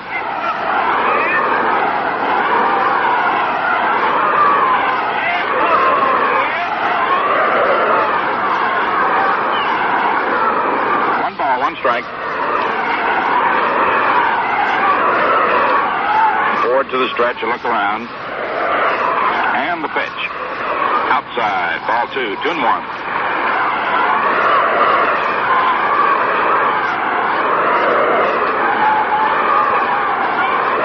A 2-1 count on the first baseman.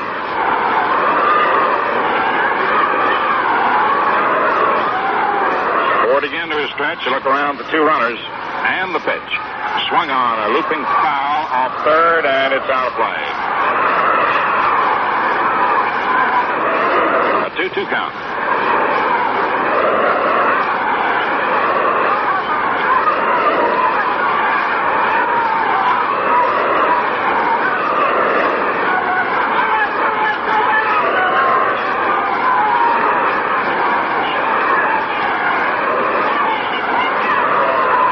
Two strikes, 1 out.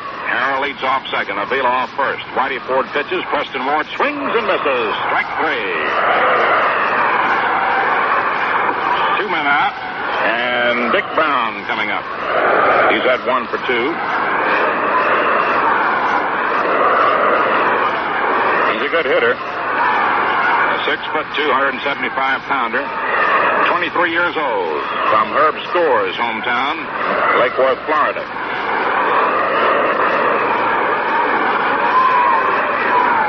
Originally, he's from New York. As a kid, he moved to Lake Worth.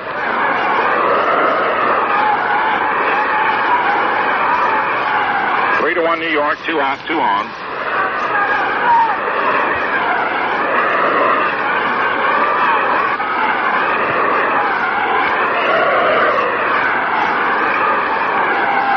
Whitey into the stretch. And the pitch. Swung on and missed. Strike 1.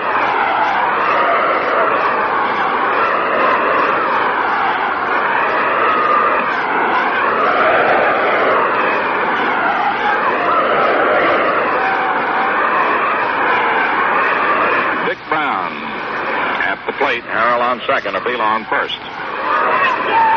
Ford to the stretch. Here's the delivery. Swung on, a bouncer hits the third. Lumpy takes it, steps on third for the force out of Harrell, and the side's retired. No runs, 1 hit, no error, 2 men off. And at the end of 5 innings of play, the Yankees 3 runs, 6 hits, no errors, 7 left on. The Indians 1 run, 5 hits, no errors, and 7 men left on base. We pause for station identification.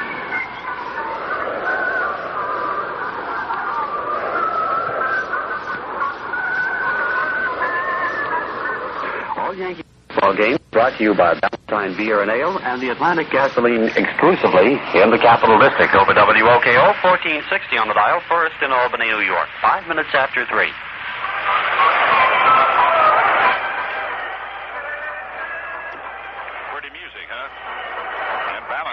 Pretty music, too. The crisp pressure. And on the Ballantyne scoreboard, no report Baltimore, Kansas City as yet. 1 game. Chicago leads Boston 1-0 then to the first inning. Donovan against Bauman. Washington leads Detroit 1-0 then to the first inning. Kemmer and Bunning, they're playing doubleheaders. Washington will be at the stadium Friday for the holiday doubleheader. In the National League, Cardinals 4, Cincinnati 1, then of 3 innings, Brosnan and Rabe. Chicago, Milwaukee, no score, end of 2 innings, Phillips and Trowbridge. And they're playing doubleheaders. Los Angeles at Philadelphia, rained out, single game. San Francisco at Pittsburgh, 2-2 at the end of 6 innings. As for San Francisco, off for Pittsburgh, but Blackburn has come on in the 7th.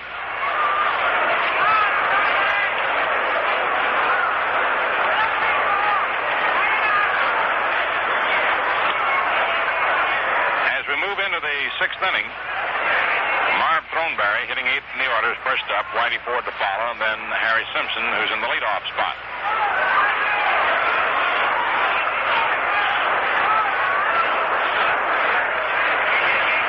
Don Ferresi, the left-hander who relieved Narleski at last inning. Into the windup, and the pitch to Throneberry is in there for a strike. Outfield playing Throneberry straight away, well spread out, protecting the foul lines as much as possible. And the pitch. It's high, ball 1, 1-1.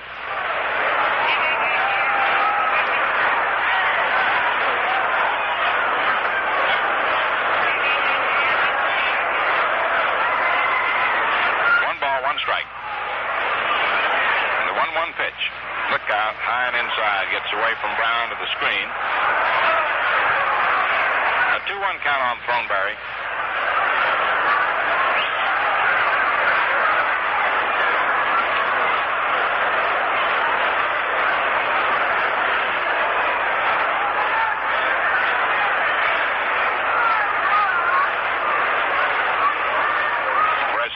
Up, in comes the pitch. Throneberry swings and fouls it on the ground over to the right of the plate near the Indian dugout. A 2-2 count.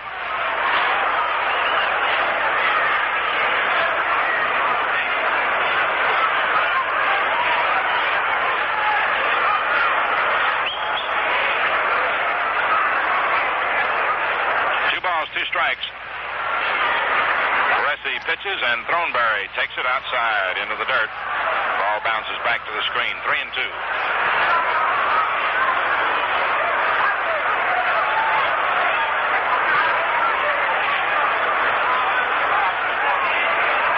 Full count on Marv.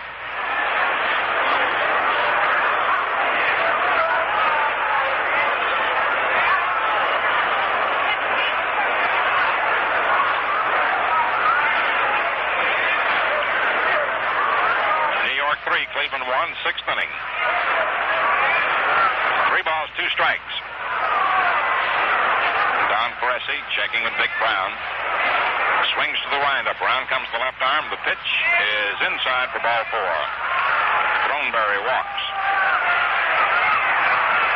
That's the second pass given up by Baresi. And Whitey Ford wanders up to the plate. Struck out and singled to left. He helped to keep a rally alive that was climaxed in the 4th inning by Yogi Berra's 3-run homer. Throneberry had singled with 1 out in the 4th. Ford singled, and with 2 down, Berra hit the home run. Whitey has his look at Frank Frasetti. Chico Carrascal at third moves in close.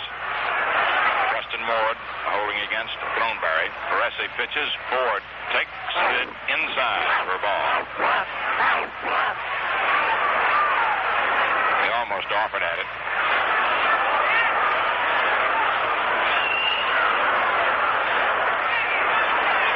And the delivery. Bunted, and Ward will make his play to second base for 1. They throw back to first, and he gets away from Avila and into the Indians' dugout, and Ford goes down to second. Harrell threw the ball away, trying to double up Ford at first with Avila covering. On the bunt,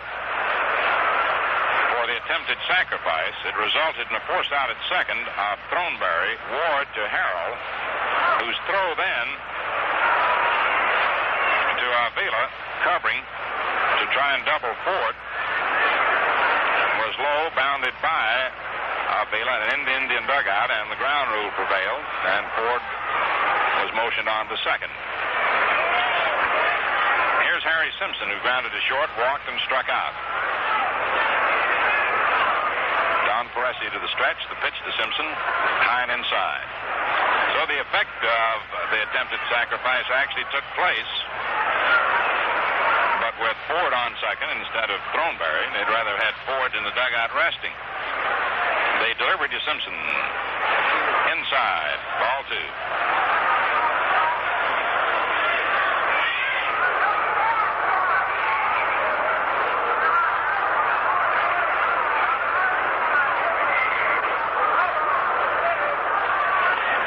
Pitch to Harry, and it's over for a strike. 2-1. 2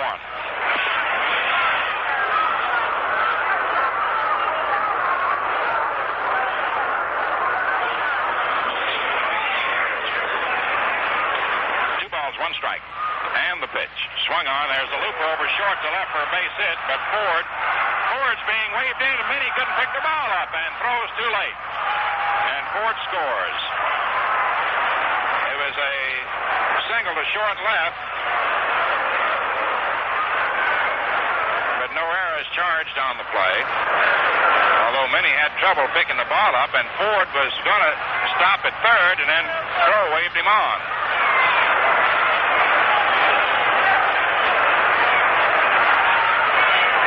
Now wait a minute, double check. No error.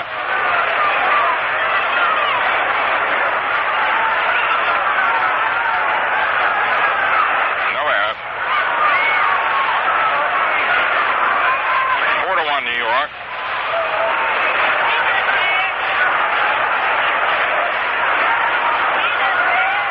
Barrow steps in. He's had 2 for 3. A single and a 3-run homer. Peresi's pitch.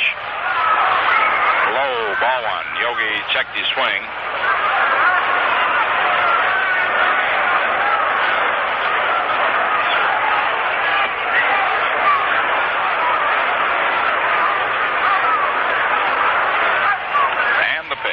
Swung on, hit by first to right field for a base hit, but Simpson stops at second. Colavito cuts loose with his good throw.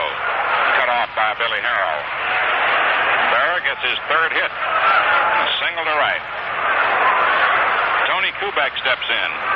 Flied to center, beat out a bunt to third, and flied to left. And the Indian bullpen gets the call.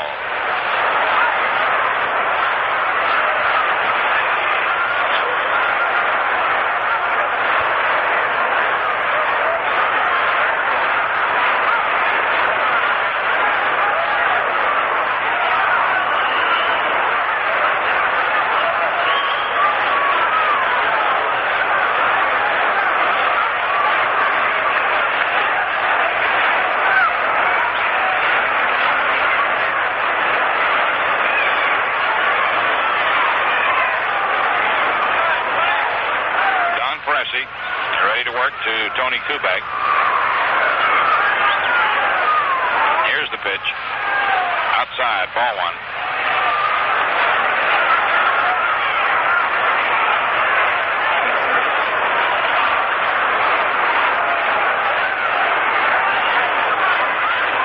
Next pitch is swung on and fouled off. Bob Lemon's up and throwing.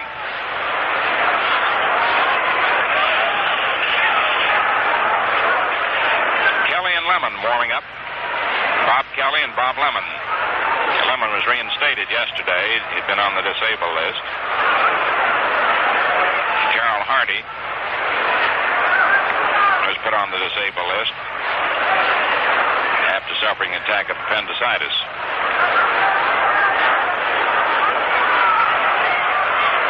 1 ball, 1 strike on Kubek. 1 run in the 6th inning, 4-1 New York. Simpson on second and Berra on first. Don Peresi to the stretch. And the 1-1 pitch. Swung on, hit foul, back to third, out of play.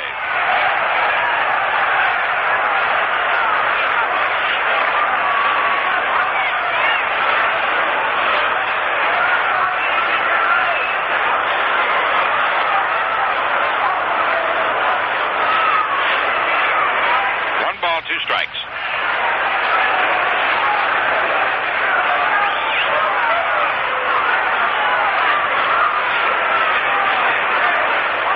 Peresi's pitch. Curveball low outside, 2-2.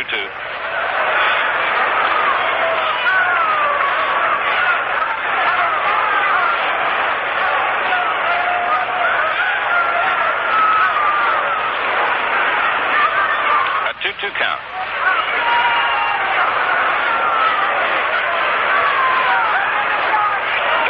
Into the stretch once more. Here's the pitch to Kubek. Swung on, hit back to the box. Peresi throws to Harrell for 1. Back to first, double play.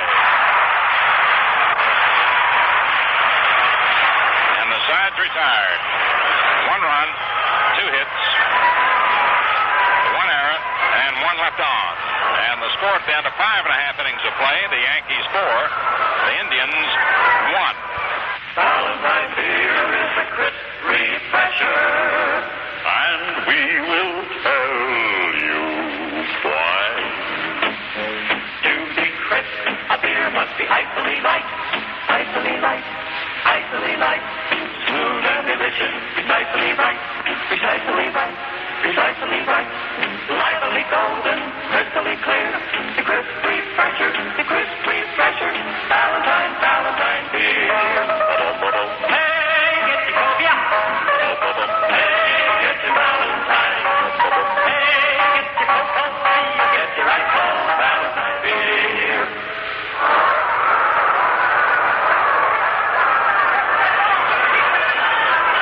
Tell you one thing, those boys really sing the story well. And what do you look for in a glass of beer?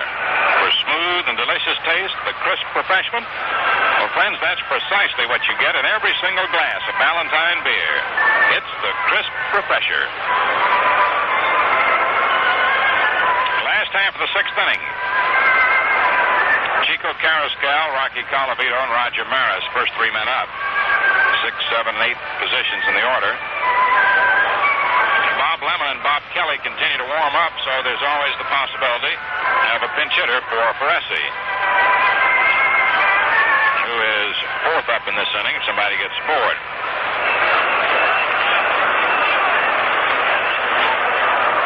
The Yankees will be home on Friday for the holiday doubleheader.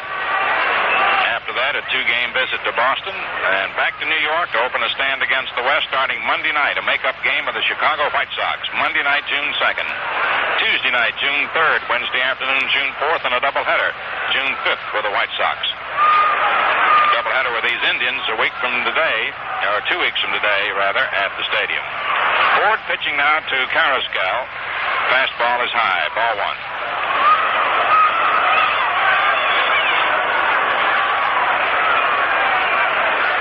Whitey to the windup, delivers. Curveball. And it's a little high. Ball two. 2-0.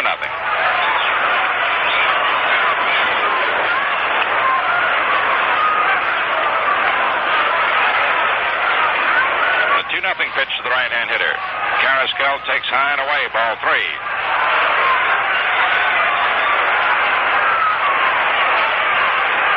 Whitey's been laboring out there today. 3-0 pitch. It's inside, ball four. And Carrascal walks. Now Rocky Colavito moves up to the plate. Struck out and grounded to second.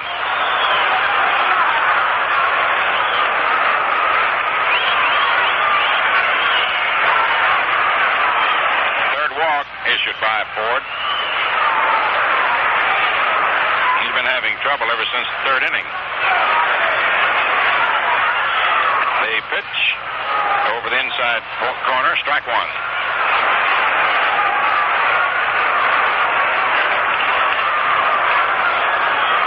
Although he's only given up 1 run and 5 hits, he's been in frequent trouble.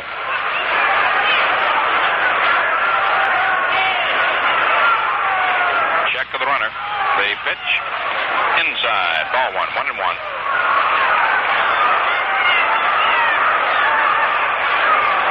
The Yankee bullpen gets called. And Ryan Duran gets up. Whitey delivers. Swung on. There's a drive to center. Mantle going over and makes the catch in left center. A high liner. 1 down.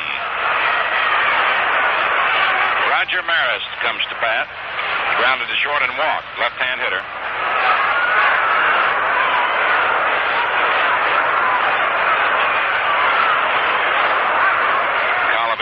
Walking in the Indians' dugout, slams the water cooler.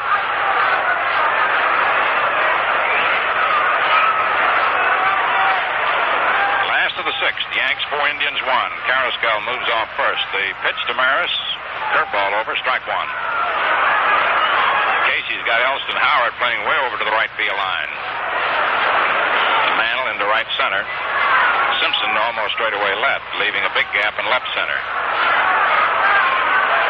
Whitey pitches. Maris takes fastball outside, and the count's 1-1.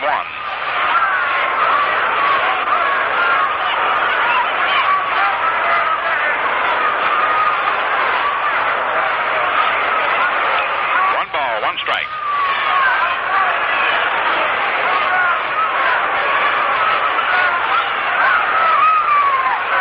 Whitey to the stretch. Carrascal leading away, and the pitch. Curveball way outside, ball two. 2-1.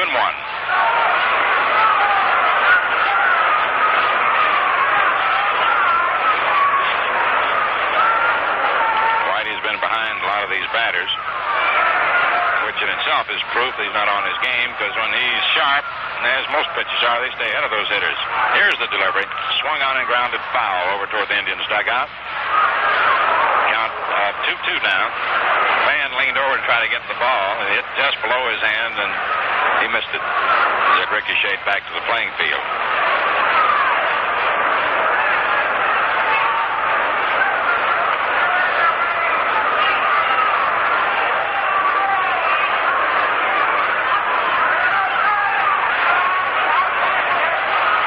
Two balls, two strikes. Whitey into the stretch, then steps off the rubber. Mara steps out for a moment. Now he's back in. Whitey is back on, and Carrasquel's back off at first. The stretch by Ford. Looked over at Carrasquel. The pitch is swung on. A high fly ball to right. Elston Howard's under it and makes the catch. Carrasquel retreating to first. 2 down, and Don Feresi is the scheduled batter. Lemon and Kelly still warming up in the bullpen. And Mickey Vernon is going to come up to hit for Don Feresi.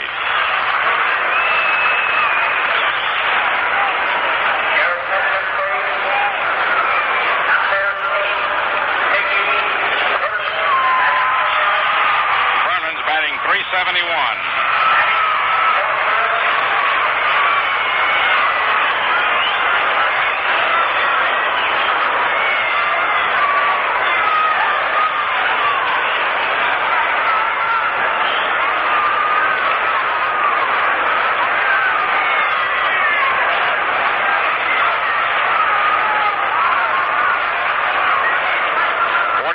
Mickey Vernon, an outstanding performer through the years. Ford's pitch. Curveball is over, strike one. Billy Harrell, the leadoff man on deck. It's the last of the 6th inning. 4-1 New York. Carrasquel moves off first. Ford delivers, and Vernon swings and fouls it to the left of the plate, out of play. Strike 2. He's trying to punch that one to the opposite field.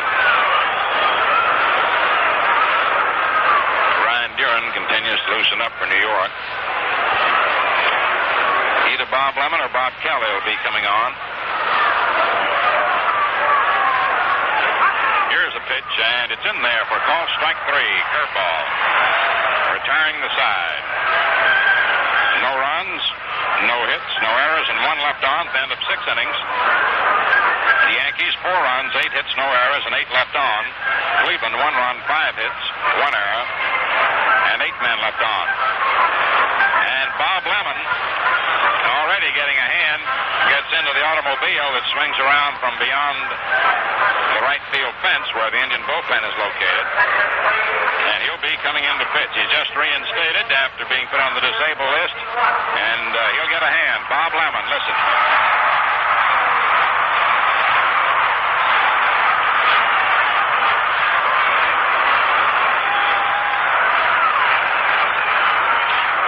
Out of the car, walking the mound, and the fans continue applauding.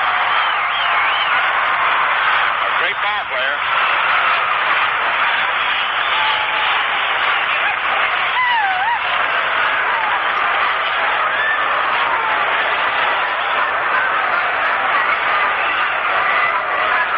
Lemon made 2 appearances this year, a record of 0-1, worked only 3 1/3 innings.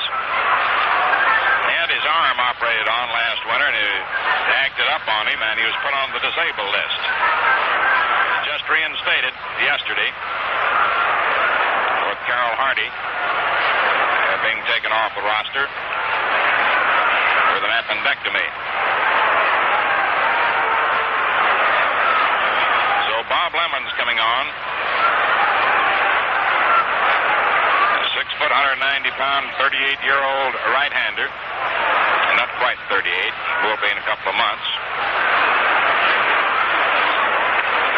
Bob last year had a 6-11 record. Developing that sore arm.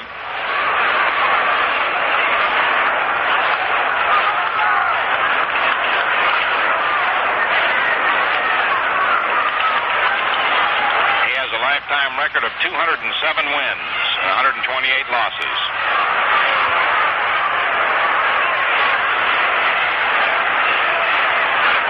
7 times he was a 20-game winner. He started pitching for the Indians in 1946. One of the all-time greats in my book. The first man he faces, Mickey Mantle. First of the 7th. The pitch, swung on, supply ball, hit the left. Minosa getting back for it, right near the fence, and makes the catch. 1 away in the 7th. Mantle, 1 for 4. McDougal has walked 3 times.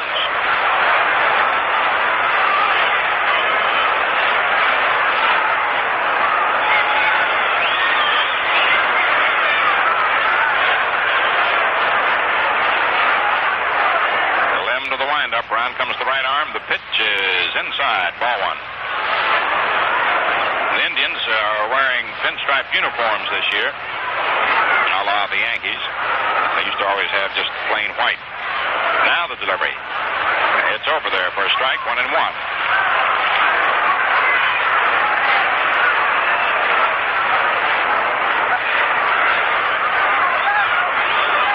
The next pitch.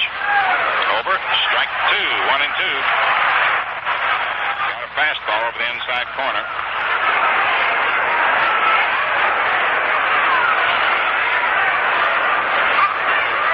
Don Peresi worked 2 innings, allowed 2 hits, walked 2, struck out 2, gave up 1 run. Ray Narleski, who started, worked the first 4 innings. Next pitch to Gill, swung on and popped up toward third. Carrasco moves in on the infield grass, makes the catch, 2 down. Now to the plate comes Jerry Lumpy, who grounded to second, lined to left, and flied to center. Lemon has a good sinker in his repertoire of pitches, which include, of course, good fastball and curve and slider.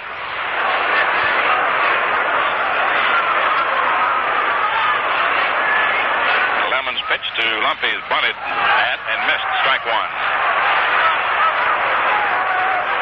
4-1 New York, 7th inning. Johnny Cooks and Dick Tomanek are the pitchers for the second game.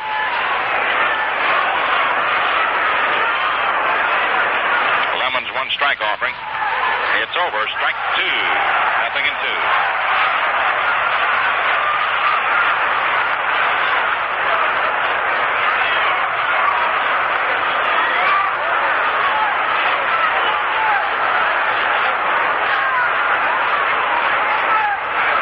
Strike pitch. It's low outside. 1-2. Ball gets away from Dick Brown.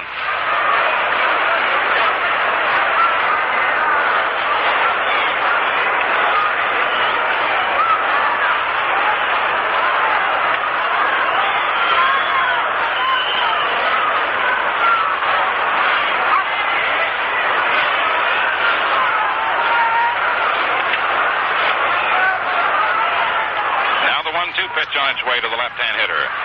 It's low inside, 2-2.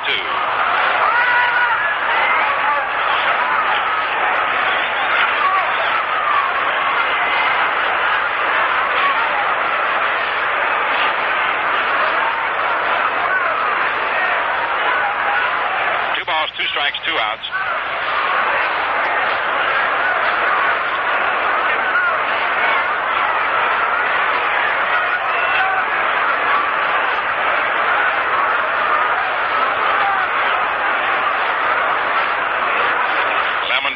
Around comes the right arm, the pitch, and Lumpy takes it just outside. Ball 3, 3-2.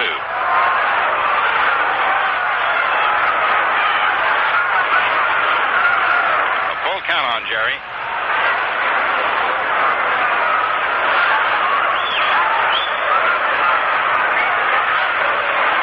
Lemon studies the sign given to him by Dick Brown. He's ready as the windup, the payoff pitch. Swung on him, missed. Strike 3. No runs, no hits, no errors, no one left on. And the score at the end of 6.5 innings, the Yankees 4, and the Indians 1. And Lemon gets a hand. He comes in after being reinstated from the disabled list and pitches a fine inning. You know, for over 300 years, your neighborhood tavern has been known as the place of good fellowship. And May is National Tavern Month.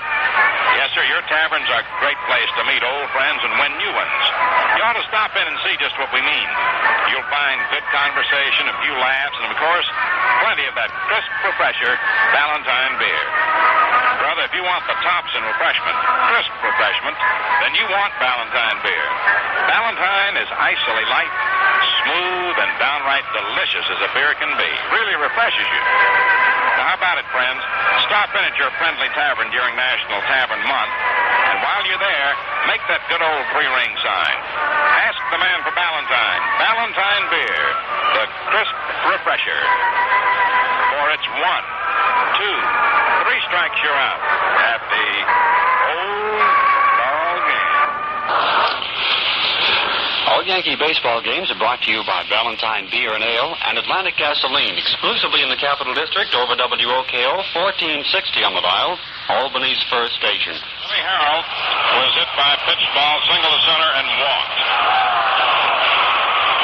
4-1 New York, last the 7th. Whitey Ford's pitch is high and inside, ball 1.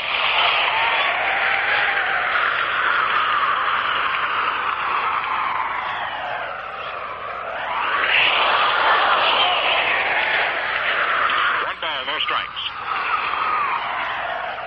And the delivery. It's in there. Strike 1, 1-1. 1 ball, 1 strike.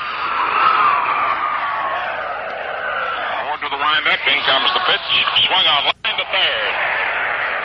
Hot liner, head high. Jerry Lumpy grabbed it. Bobby Avila flied to right, struck out and singled to right. He's at 1 out of 3. Minnie Minoso on deck.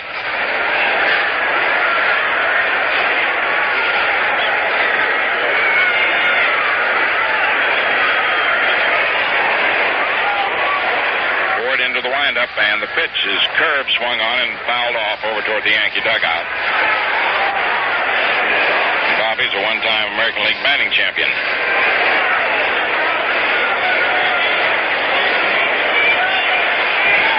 Veracruz, Mexico. The 1-strike pitch. It's inside, ball 1.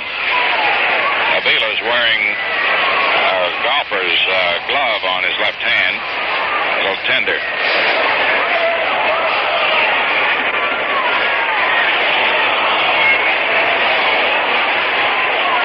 Here's the 1-1 pitch. Swung on, it's a high drive to left. Simpson getting back near the barrier and makes the catch about 5 feet from the fence. 2 men away in the last of the 7th. Now coming up is Manny Minoso. Grounded to short, single to left, and popped to third.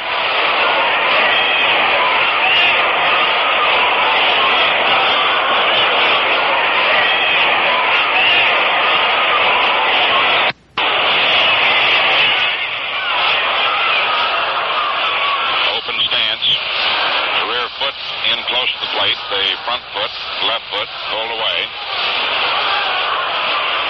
Half faces the pitcher head on. The delivery is high outside, ball 1.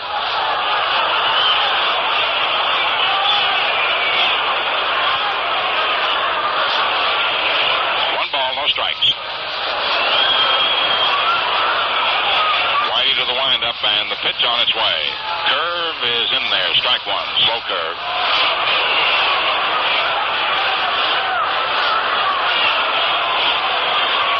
1 strike.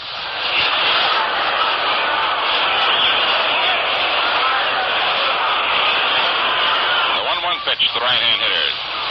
Curve in tight, ball 2. He started to swing and held up. Whitey broke the curveball in on the fist of the hitter. 2-1 the count on Minoso. Leans over that plate in a bit of a crouch. And the 2-1 pitch. Fastball hit to the box. Whitey grabs it on a hop, throws on over to Throneberry, and the side is retired. No runs, no hits, no errors, no one left on. At the end of 7 innings of play, the Yankees lead 4-1. 4 runs, 8 hits, no errors to 1 run, 5 hits, 1 error. As refreshing as a cool breeze on a hot summer day, that's the crisp refresher, Ballantine beer. Enjoy some along with the game. Ballantine beer is icily light, smooth, and delicious, precisely right. Phil will be on in to finish up the game for you as we switch back to TV. In the meantime, Joe Ripley will run down the scores for you. Okay, Mel. The batteries in the game between Baltimore and Kansas City. Going for Baltimore and Garber for Kansas City. First of 2, Boston and Chicago. At the end of 3 full innings, Boston 3, Chicago 1. Bauman for Boston.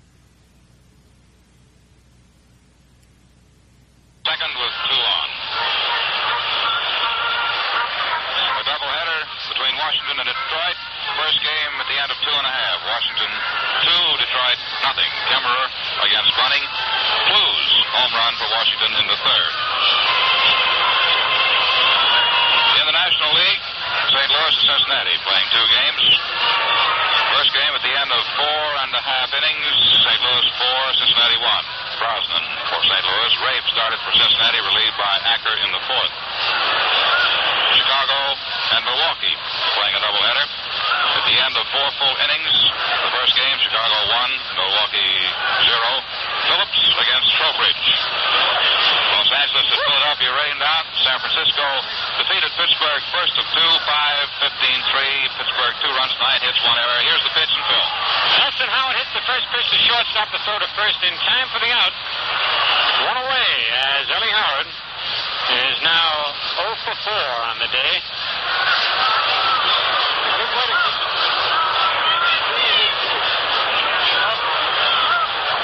Yeah, Joe, you got something else? I just want to say that Gomez was the winning pitcher and Law the losing pitcher in the first game, San Francisco. Okay, Joe. Here's Marv Thornberry, who was 1 for 2, struck out, single to right and walked. Bob Lemon on the mound. The fastball is on the outside corner, strike 1. Bob Lemon, who received such a thunderous ovation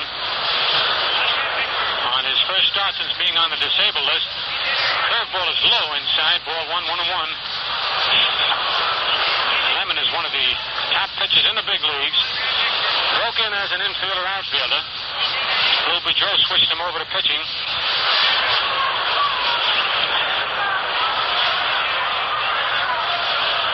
Here's the 1-1 pitch. Curve low inside, ball 2, 2-1.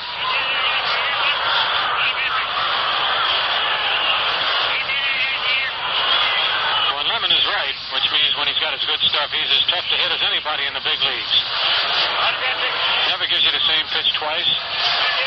Ball's always doing something, never a straight ball. Curves, sliders, sinkers, knuckleballs, change of paces. The 2-1 pitch is just outside low, ball 3, 3-1.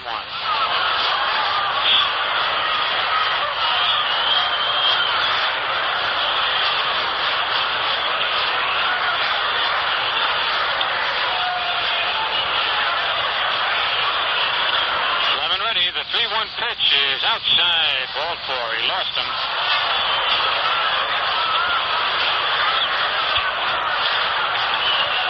Down to first base goes Marv Thornberry. And coming to the bat, Whitey Ford. Whitey struck out in the second inning, singled to left field in the fourth, and reached on an error by the shortstop in the 6th inning. 1 for 3.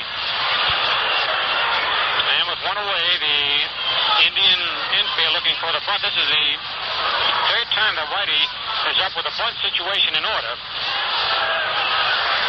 He does that same play and singles to center field. Exactly the same play as he pulled in the 4th inning when he squared around as though to bunt and then turned around and just punched the ball into center field. The first hitter of Bob Lemon. And, man, Whitey Ford has got that play down perfectly. He squares around as though to bunt. As the pitch comes in, he just steps back and punches at the ball, not hard.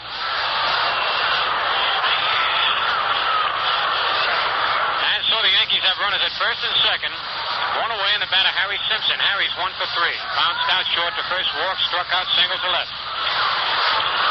First pitch is low outside, ball 1.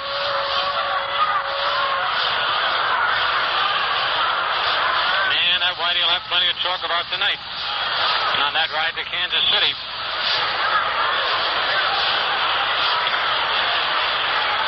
Stretch and the pitch to Simpson, low inside, ball 2, 2-0. Those pitchers like to get their base hits.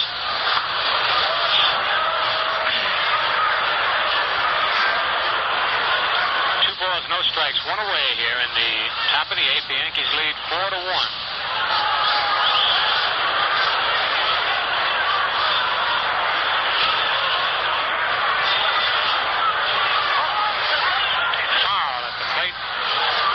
Strike 1, 2 balls and 1 strike.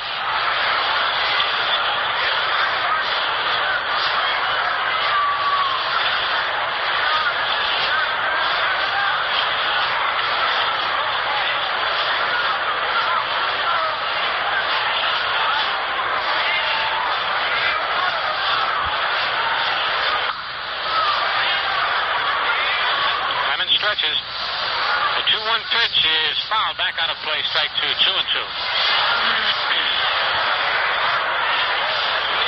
2 balls, 2 strikes, and 1 out. Another big game coming up after this one.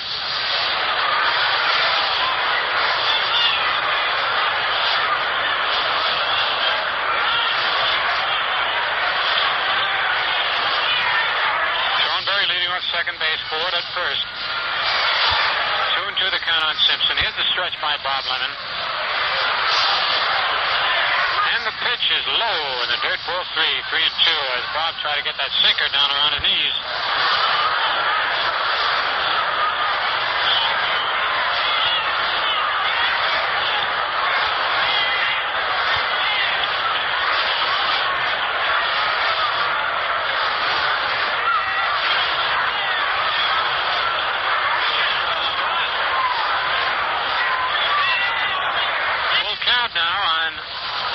Simpson.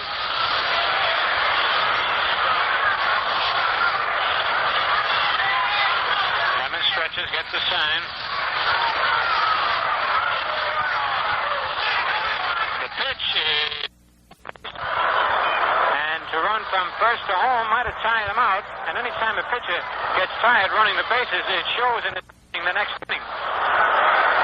His control isn't quite as good, and his fastball isn't quite as fast, and as a result, he could be hit pretty hard. So Cressetti very wisely held him up, and now they're going to walk Yogi Berra to load the bases and pitch to Tony Kubek.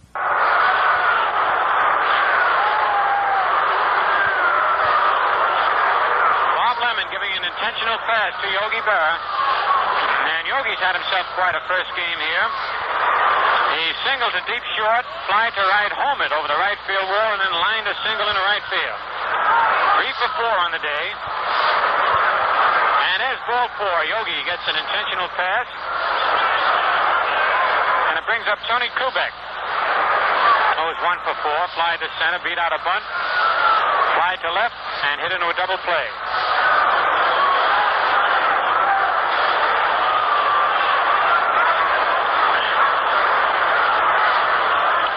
The base is loaded here in the top of the 8th. First pitch by Bob Lemon is low outside, ball 1.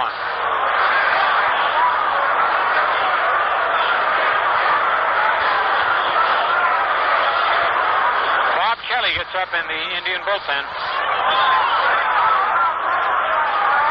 The windup and the pitch to Kubek is a slow ground ball to second base. A run will score, but Kubek is out at first base. And Tony gets himself an RBI. And it's now a 6-1 ball game as Whitey Ford comes across to score. And here's Mickey Mantle. And now let's see if they're going to walk Mantle. A pitch to McDougal. Dick Brown is looking in towards the Cleveland dugout to see what they're going to do. And they're putting him on. They're going to put Mantle on. Mickey says he doesn't need the helmet, but he's got a bat up there with the helmet. Ed Hurley is telling Mickey that he's got to put the helmet on. Mickey saw the sign to impress him intentionally, so he said to Ed, he threw the helmet away and told Hurley that as long as they weren't going to pitch to him, he didn't need the helmet, but the rules say that you have to wear the helmet when you're at bat. And now Ralph Houck has had the helmet on down at first base. You see what the batters do when they get to first base. When they get to first base, they take the helmet off. They wear it right over their regular cap and throw it to Ralph Houck coaching. Then Ralph puts it on his head to save time. And now we're ready to go. And they're walking Mickey intentionally. Bowling, of course, they want to see Mantle hit, but the strategy of the ball game is to walk Mantle with the base open and pitch to the next batter, who is a right-hand hitter, Gil McDougal, where the percentage of a right-hand pitcher getting a right-hand batter out is greater than of getting a left-hand hitter out. There's ball 4. Mickey walks. And here's Gil McDougal. Gil has walked 3 times and popped to third. 0 for 1.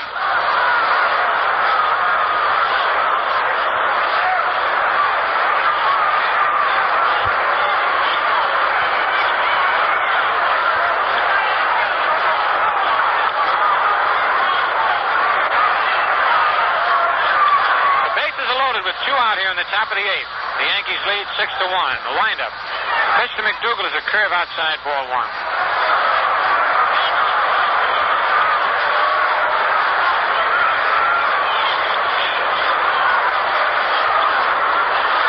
Here's the 1-0 pitch to Gill. He's fouled back out of play. Strike one, 1-1. Lemon has walked 3 men in this inning, 2 of them intentionally. He walked Bear to load the bases, and then Mantle to walk the bases. To load the bases.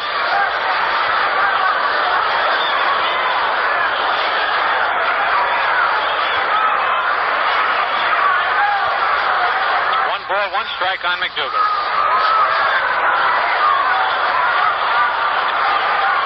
Pitch is a curve low outside, ball 2, 2-1.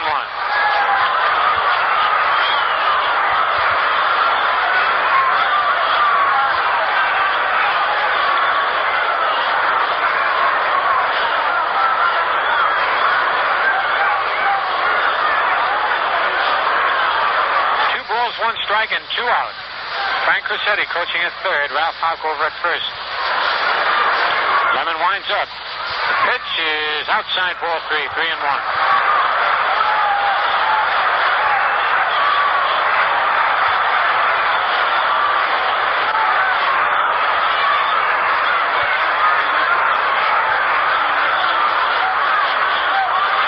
Lemon ready now. The 3-1 pitch. A line drive to right field. Rocky Calavito over under it. Takes it for out number 3. And so for the Yankees in the top of the 8th. 2 runs on 2 base hits. No Indian errors and 3 men left on base. And the score at the end of 7.5 innings. The Yankees 6 and the Indians 1. And now here's a song about Ballantine beer, the crisp refresher.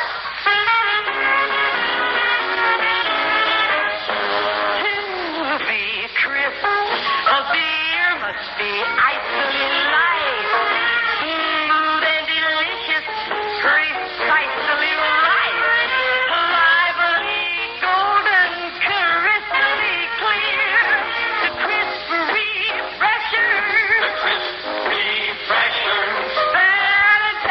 Ballantine beer.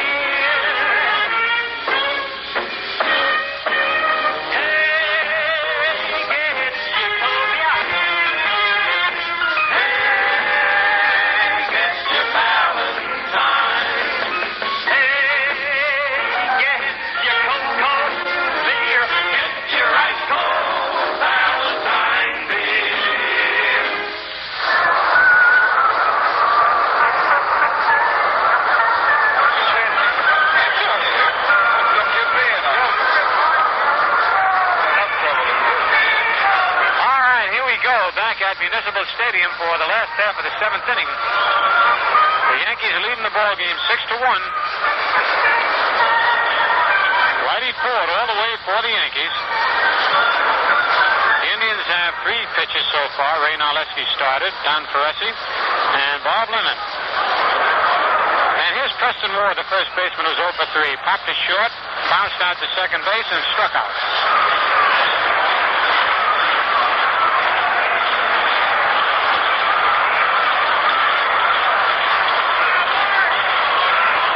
Pitch is a fastball, strike 1 on the outside corner.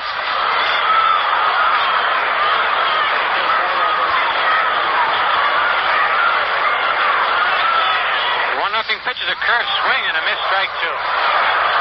Bob Kelly continues to warm up in the Indian bullpen because Bob Lemon is making his first appearance since being put on the disabled list, and they might let Bob go with that 2-inning job to sort of strengthen his arm, maybe not give him too much work the first time out. 1-1 pitch is hit into right field, a base hit. It looked like he was fooled on the curve, just stuck his bat out and sent a liner between first and second out to right field. That's hit number 6 for the Indians, and here's Dick Brown, the catcher, who popped to second, single to center to drive in the only run for the Indians so far, and popped to third base. Rather, he hit a grounder to third, and Lumpy grabbed it and stepped on third for the unassisted force play. fastball, a ground ball to short. Kubek to McDougal. To Thornberry, he's safe as McDougal's throw pulled him off the bag. Tony Kubek almost took that double play himself, and he could have. He was that close to second base. At the last second, decided to flip it to McDougal. Mac's throw to first base was a little high, pulled Thornberry off the bag, so it's a forced play. 6-4. And here's Chico Carrasquel. Chico's 1 for 2. Hop to third, single, and walk. Serve is high outside, ball 1.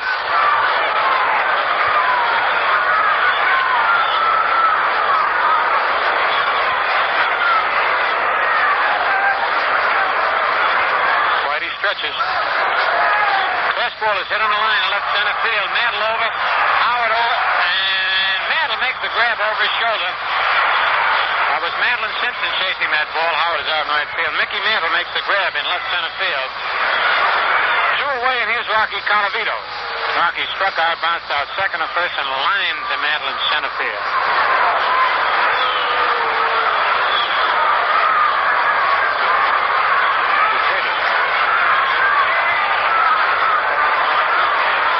Here in the last of the 8th. The first pitch to Colavito outside, ball 1.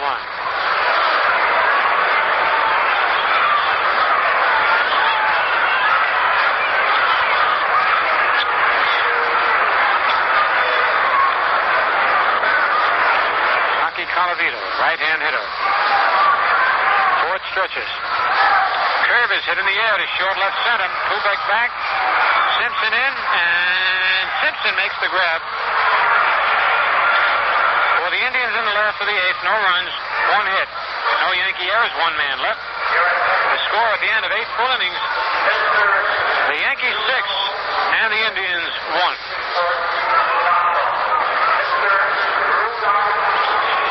Take another look at the scoreboard in the American League. In a single game, Baltimore at Kansas City at the end of 1/2 inning of play. Baltimore nothing, Kansas City at bat.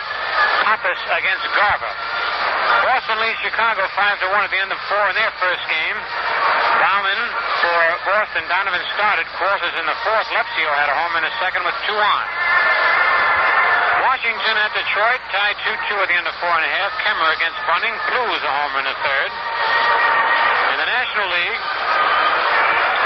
Cardinals lead Cincinnati 4-1 at the end of 5 1/2. Brosnan for St. Louis. Rabe started for Cincinnati. Acker in the 4th. Nuxhall in the 6th. Chicago leads Milwaukee 1-0 at the end of 5 1/2. Phillips against Trowbridge. Los Angeles at Philadelphia postponed because of rain. And the Giants defeated the Pirates in the first game for doubleheader 5-2. Gomez the winner. Schmidt in relief in the 8th. Law the loser. Blackburn in the 7th. Porterfield in the 8th. And they have another game to go. And starting pitchers, Monzant for the Giants.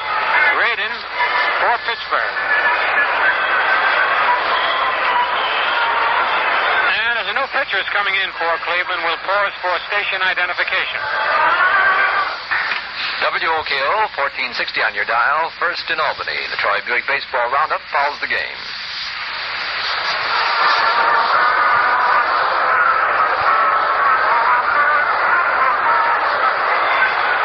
Bob Kelly comes in to take over for Bob Lemon. On the year, he's won none and lost 1. Has no record against the Yankees. His first appearance against the Yankees. This is his 7th appearance of the year. He started 3 games. This will be his 4th relief appearance.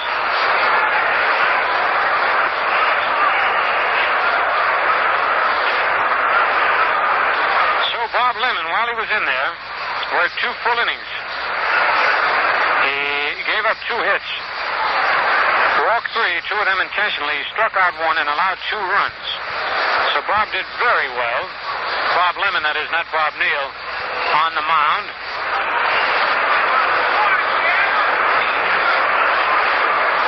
Very happy to see Bob Neal again. He's been on a diet, very slim. Even recognize him. No, Pappy Durkin and I didn't recognize him as he walked in. And Bob Kelly on the mound for the Cleveland Indians, pitching to Jerry Lumpy as we get ready to go here in the top of the 9th inning with the Yankees leading 6-1. Lumpy's 0 for 4. Hits a ground ball to second base. Off the field his leg into short right field.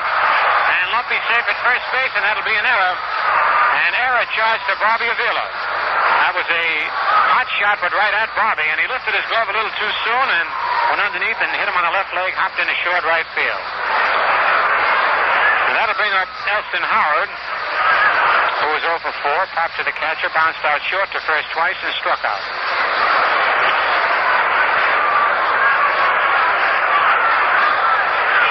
Preston Ward holding the bag against Jerry Lumpy. Here's the stretch by Bob Kelly. The pitch is a line drive to right field. Rocky Colavito going back under it and takes it for out number 1.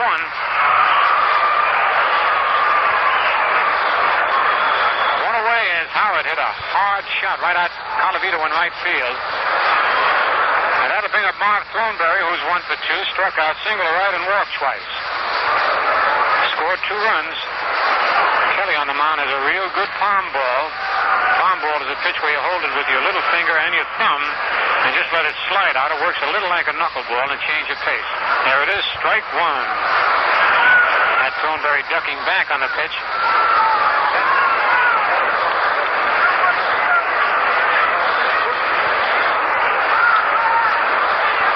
Lumpy leads away. Fastball is in the dirt, ball 1, 1-1.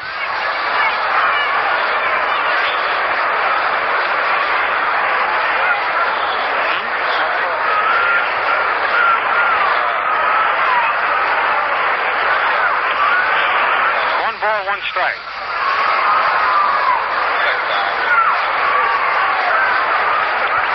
Here's a stretch by Bob Kelly. There's a ground ball right out of Vila. Up with it. To Harrell for 1. Back to first. Double play. And for the Yankees in the top of the 9th, no runs, no hits, 1 Cleveland error, nobody left. The score at the end of 8.5 innings. The Yankees 6 and the Indians 1. Well, this is a beautiful day, and we've got another ball game to go, so let's go to the lighter side of baseball. Here's one they tell about a well-known manager. When he was managing the Cleveland Indians, he showed up one day with a bad cold and kept his handkerchief pretty busy. Well, right from the start, every Cleveland Indian who reached first immediately tried to steal second. After a while, the manager was puzzled by this unusual display of larceny, until one of his coaches reminded him that his steal sign was the handkerchief and advised him to come up with a new signal until he got rid of that cold. Well, that was a dandy. But now for the lighter side of something else. Let's talk about Ballantine beer, the crisp refresher. Man, just lift a glass of Ballantine to your lips. So icily light, so smooth and delicious. Precisely right. And on top of that, it's lively golden, crystally clear. That's the crisp refresher Ballantine beer. So make the 3-ring sign and ask the man for Ballantine. Ballantine beer.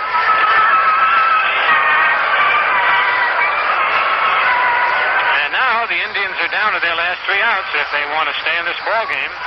The Yankees lead them by a score of 6-1 as we're playing the last of the 9th.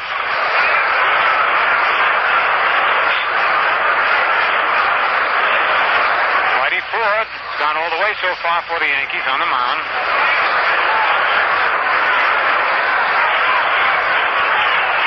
He'll be facing Roger Maris.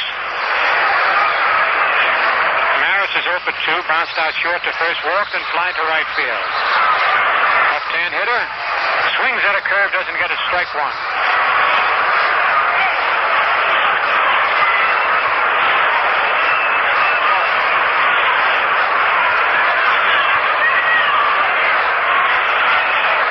The 1-strike pitch is taken high, ball 1, 1-1. And hear those cowbells in back of us. Cleveland fan who's got on an old black derby. Trying to get a rally started here some way.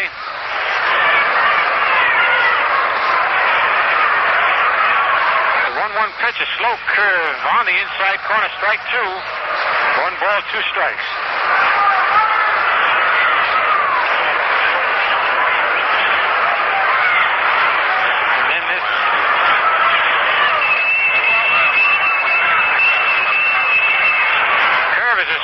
Strike 3. Roger Maris goes down on strikes.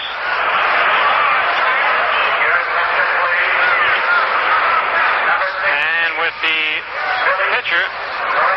Kelly due next. Billy Moran comes down to pinch hit. Moran's batting .160. 13 for 81.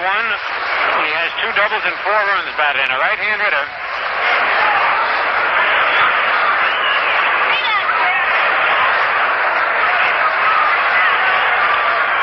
First pitch to Moran is a fastball low, ball 1.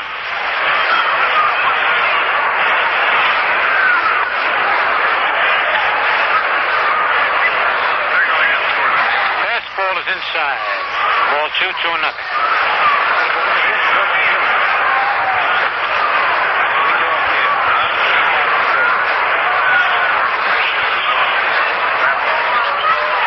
Strike 1. 2 balls and 1 strike.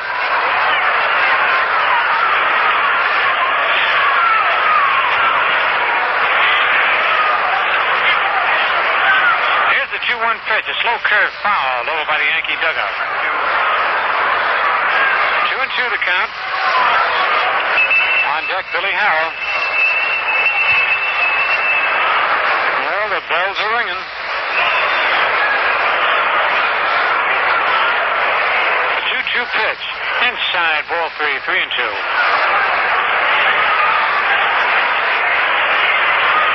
And Ryan Duran is up again in the Yankee bullpen. When he gets around that 8th and 9th inning, he's the man that Casey Stengel has been calling on more than anybody else. The payoff pitch. A fly ball to left field. Harry Simpson over near the line. Takes the ball in fair territory. Near the wall for out number 2. 2 away. And here's Billy Harrell, the leadoff man, who's been on base 3 times.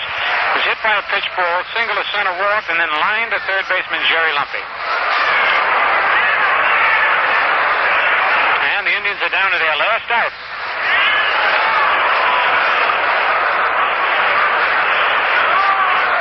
Billy Moran. Here's the first pitch to Harrell. High, ball 1.